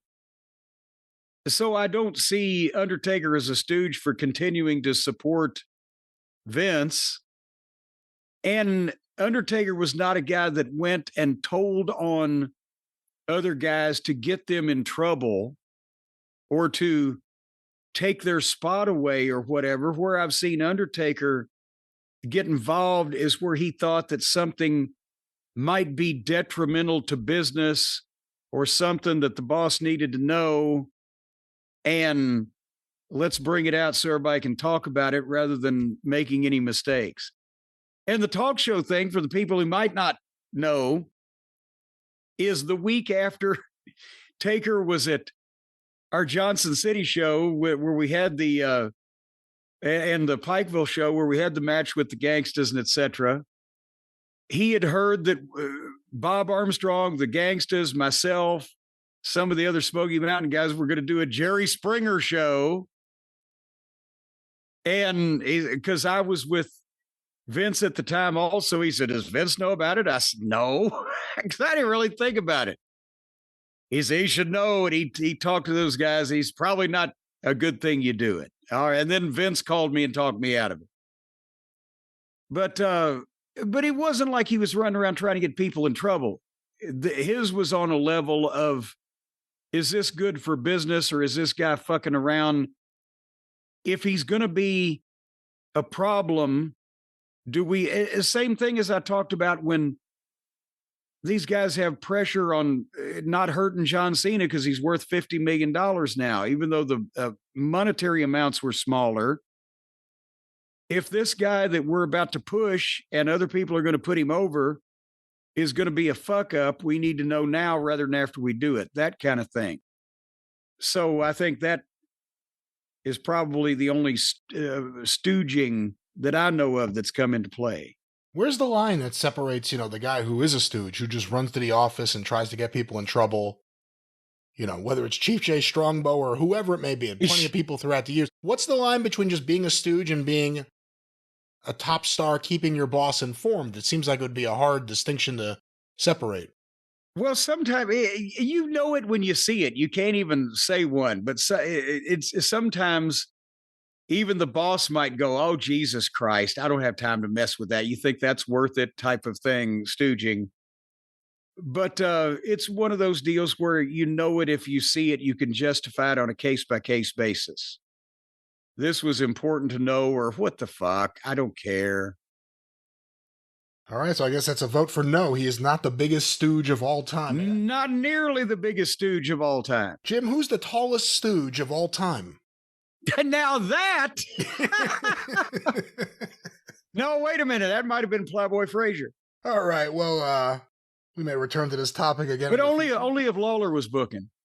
Jim, our next question sent via the Cult of Cornette Facebook group by Craig Churchill. Does WWE have a babyface problem? It seems to me like Triple H doesn't know how to book babyfaces. Either they're losing clean to heels in competitive matches, they're being completely dominated in a post-match afterbirth, or they're just idiots. Or they're just idiots in whatever angles they're involved in. Except for perhaps the main eventers, do you think the average babyface's ability to keep things even with the heel side of the locker room has been diminished? I think everything he just said describes AEW. Rather, the WWE has a pretty goddamn heavy list of top babyfaces these days. Okay, hold on, Punk. Fucking Roman. But again, using the Cody, using the criteria this side, using the criteria that Craig Churchill had here in terms and who are we not to use the Churchill criteria? Either losing in competitive matches, being dominated in the post-match, or just idiots in the angles. Would you say that about any of those guys? I don't think so. Would you? What am I missing here? I'd say it about one guy, but not really falling under this being a babyface problem. But either babyface or heel in the last year, John Cena. He's been the king of, come out there, do something, get knocked out, get laid out, he's down. And then that's the end of the segment. That's happened a few times. Yeah, but sure. When he was trying to be a heel, he was trying to do that and get the babyface over. They didn't want to see it. And I'm glad you mentioned his name because there's another babyface, even though they tried to sabotage it. When you've got CM Punk, Roman Reigns, Cody Rhodes, Jey Uso, and John Cena for a little while, all in the same place, the problem with the baby faces may be on the undercard, but nobody gives a shit about the heels on the undercard either. Jim, our next question is sent via the Cult of Cornette Facebook group by Scott Gilliland. Let me get that right. Galila. Scott Gilliland. I wonder if he's related to Greg the Office Boy. He should have put that here. No relation, but he didn't, so we will just have to guess. In the days of strict kayfabe, how was travel handled for savage or wild men type wrestlers? Example, Kamala, or the missing link. The story of Jerry Lawler pulling over Kamala. Yes, that's what it says. Pulling over Kamala. Yeah. Made me think about this question. I can't imagine James Harris just strolling out of the back of the Mid-South Coliseum and hopping in his car in front of fans. Well, do you know, have we told the story of Lawler and Kamala? I'm not sure if I know it, so I don't know if Are you going to look? All right, well, first of all, to answer the question, then maybe we'll end with the story because it's better than the answer to the question. In the territory days, it was easier for the crazy wrestlers to travel because most of them had a manager or they could hop in a car with one of the boys. They weren't sitting at the goddamn Cinnabon at the airport, right? Where you could go up and, hey, your flight's late too, huh? So it was easier in the territory days. Kamala in the Memphis territory and then in Louisiana had Friday. Had his attendant, because when they started the Kamala gimmick in Memphis, his manager was J.J. Dillon. They were working with the Florida territory at the time. Lawler was making shots down there.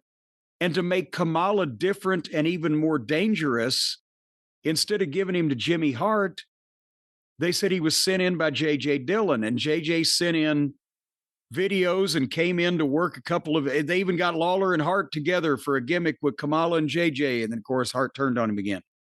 But point being, so Friday was Buddy Wayne in a fucking military fatigues and a beekeeper's mask, but he was the mute handler for Kamala at the start. And he'd take the mask and the spear and all that stuff. And then later on, it was Frank Dalton in Louisiana. And didn't they have a kimchi in the WWF for a while with him? Steve Lombardi. Yes, brawler. So point being, a lot of the guys, the crazy guys, as he said, would have managers, or you wouldn't just see them really traveling in society. But the story... Hey, what do you like better, Friday or kimchi? Actually, I don't know that I liked either because the My Man Friday was not really fleshed out. We just kind of called him that. I don't even know if he had that as an official name. And then he was Friday in Louisiana, but that didn't make sense because Friday was not the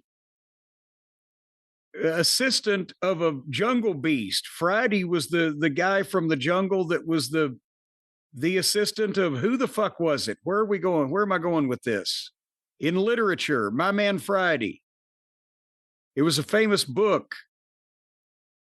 You know, don't you? You're an educated man. I don't know. Jacques Cousteau? I don't know. No, it was the hitchhike, the goddamn it, that shipwreck. Robinson Crusoe. Robinson Crusoe and My Man Friday. There you go. Robinson Crusoe wasn't a jungle beast. He was the guy that was shipwrecked in the jungle. So it didn't really fit for the jungle savage to have Friday, anyway, nevertheless. And kimchi is a fucking Chinese dish, isn't it? I don't know if it's Chinese. I think it may be Korean, but I'm not sure. Whatever the case, it doesn't apply to Uganda. But the point is, a lot of times you would have to, unfortunately, drive your own car in those days. But the fans were kept away from the back door of the building in a lot of places because of security reasons. The heels having to be walked out by the cops. When he left the Mid-South Coliseum, we had fenced-in parking in the back of the building there. So most of the fans didn't see it. But the story with Lawler that he alluded to, and I swear to God, this is famous in the Tennessee territory. Lawler, back in those days, and I think Danny Davis may have been in the car with him. He may have had That was when he was using Danny Davis as his babyface manager. But Kamala's in the territory, and he's driving one night late after the matches. It's pitch black after midnight, down Interstate 40 between Memphis and Jackson or whatever it is. And Lawler, because all the guys that drove the Tennessee territory, when you made the same towns every week for year after year after year, you knew all the stops, you knew all the exits, you knew the twists and turns in the road, and you also had equipment along with you where you could play ribs on people because the guys lived in their cars. You literally, if you worked the Memphis territory for 1 year, then you did 20,000 miles a year in your car just going from Nashville to Memphis and back. And that was just on Mondays. So anyway, Lawler sees Kamala in his old car driving down the road, and Lawler pulls up behind him, and Lawler's got the flashing red light. That was a big deal back in those days. You get a flashing light so you can act like a cop, or the CB radios, whatever the fuck. Guys would orchestrate ribs with each other. So Lawler pulls Kamala over with the flashing light. And there's Kamala. He's huge, and he's a black man, and it's in West Tennessee, and it's after dark in the middle of the night.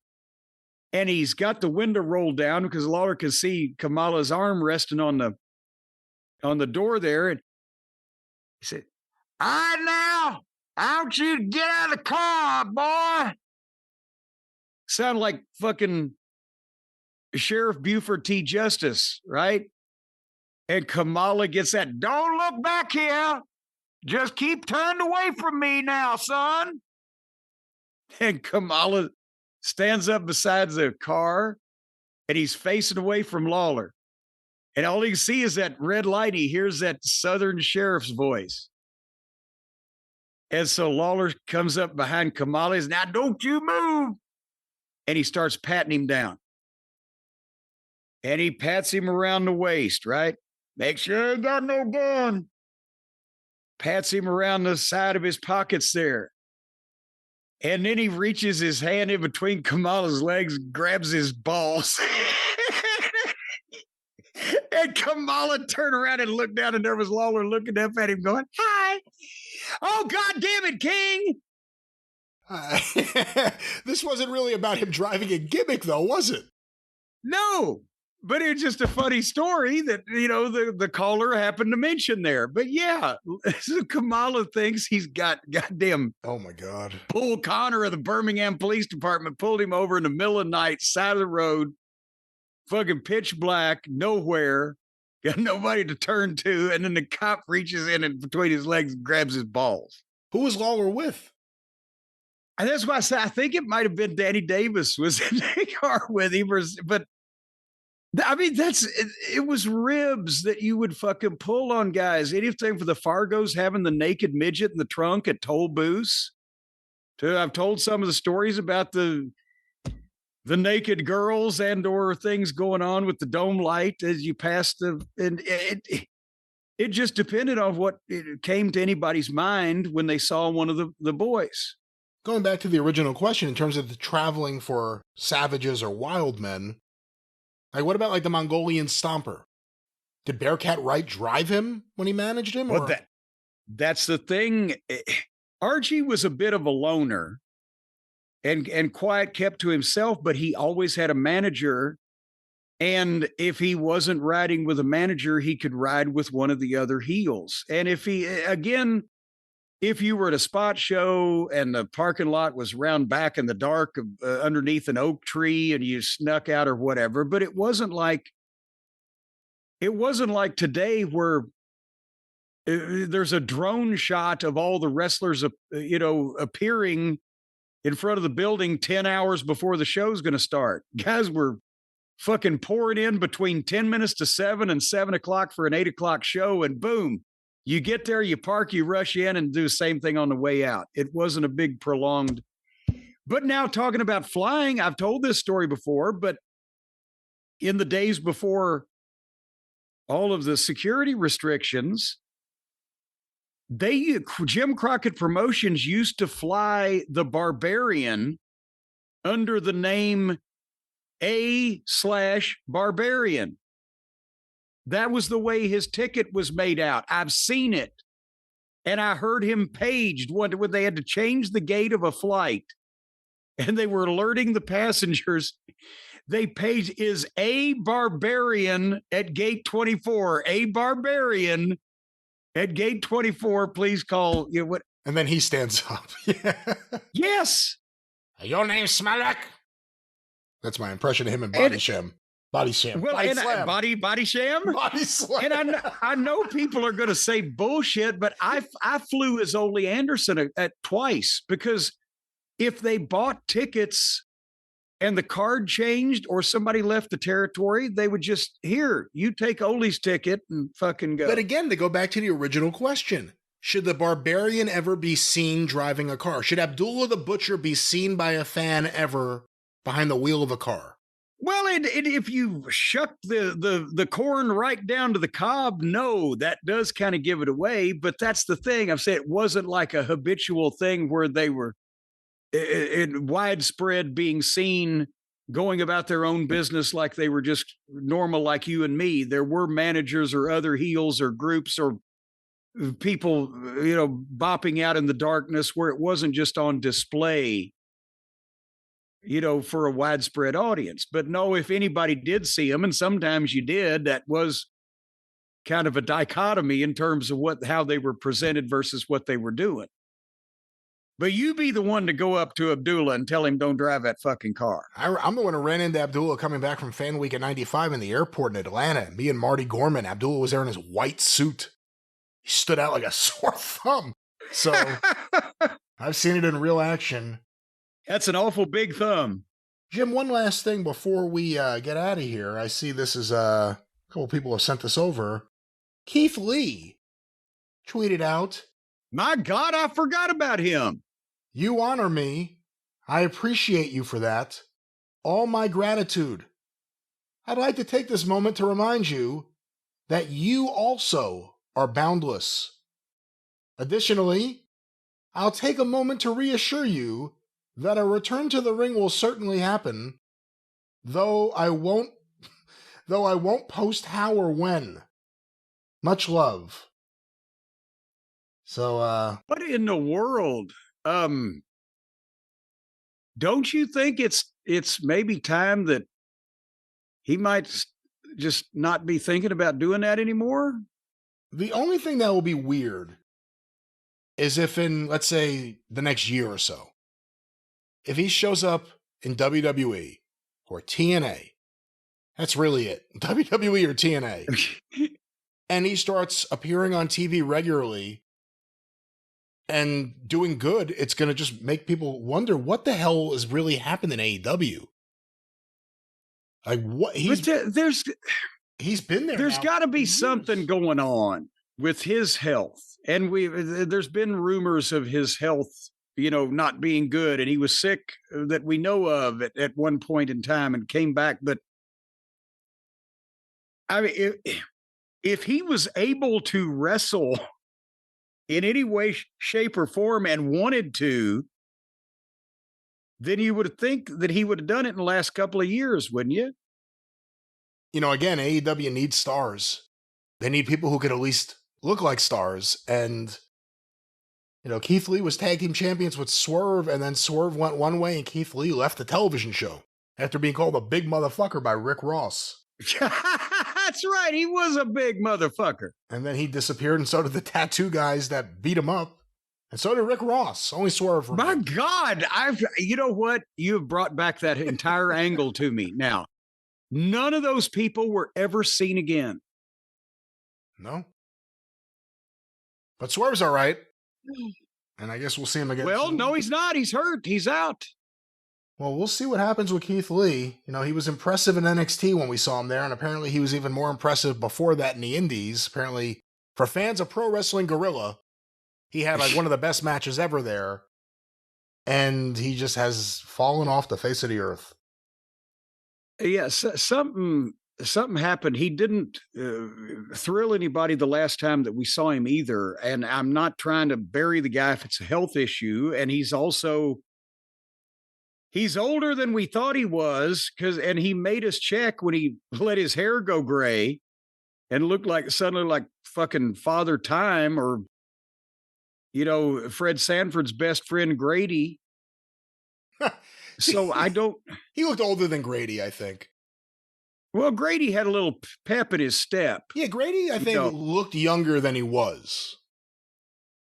I'm not even sure that's gone the right way, but nevertheless, point is, I don't know what's going on with Keith Lee, but if he wants to do something, he better hurry up, because his clock is probably ticking unless it's already tucked.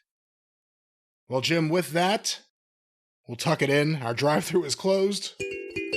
And shake it off.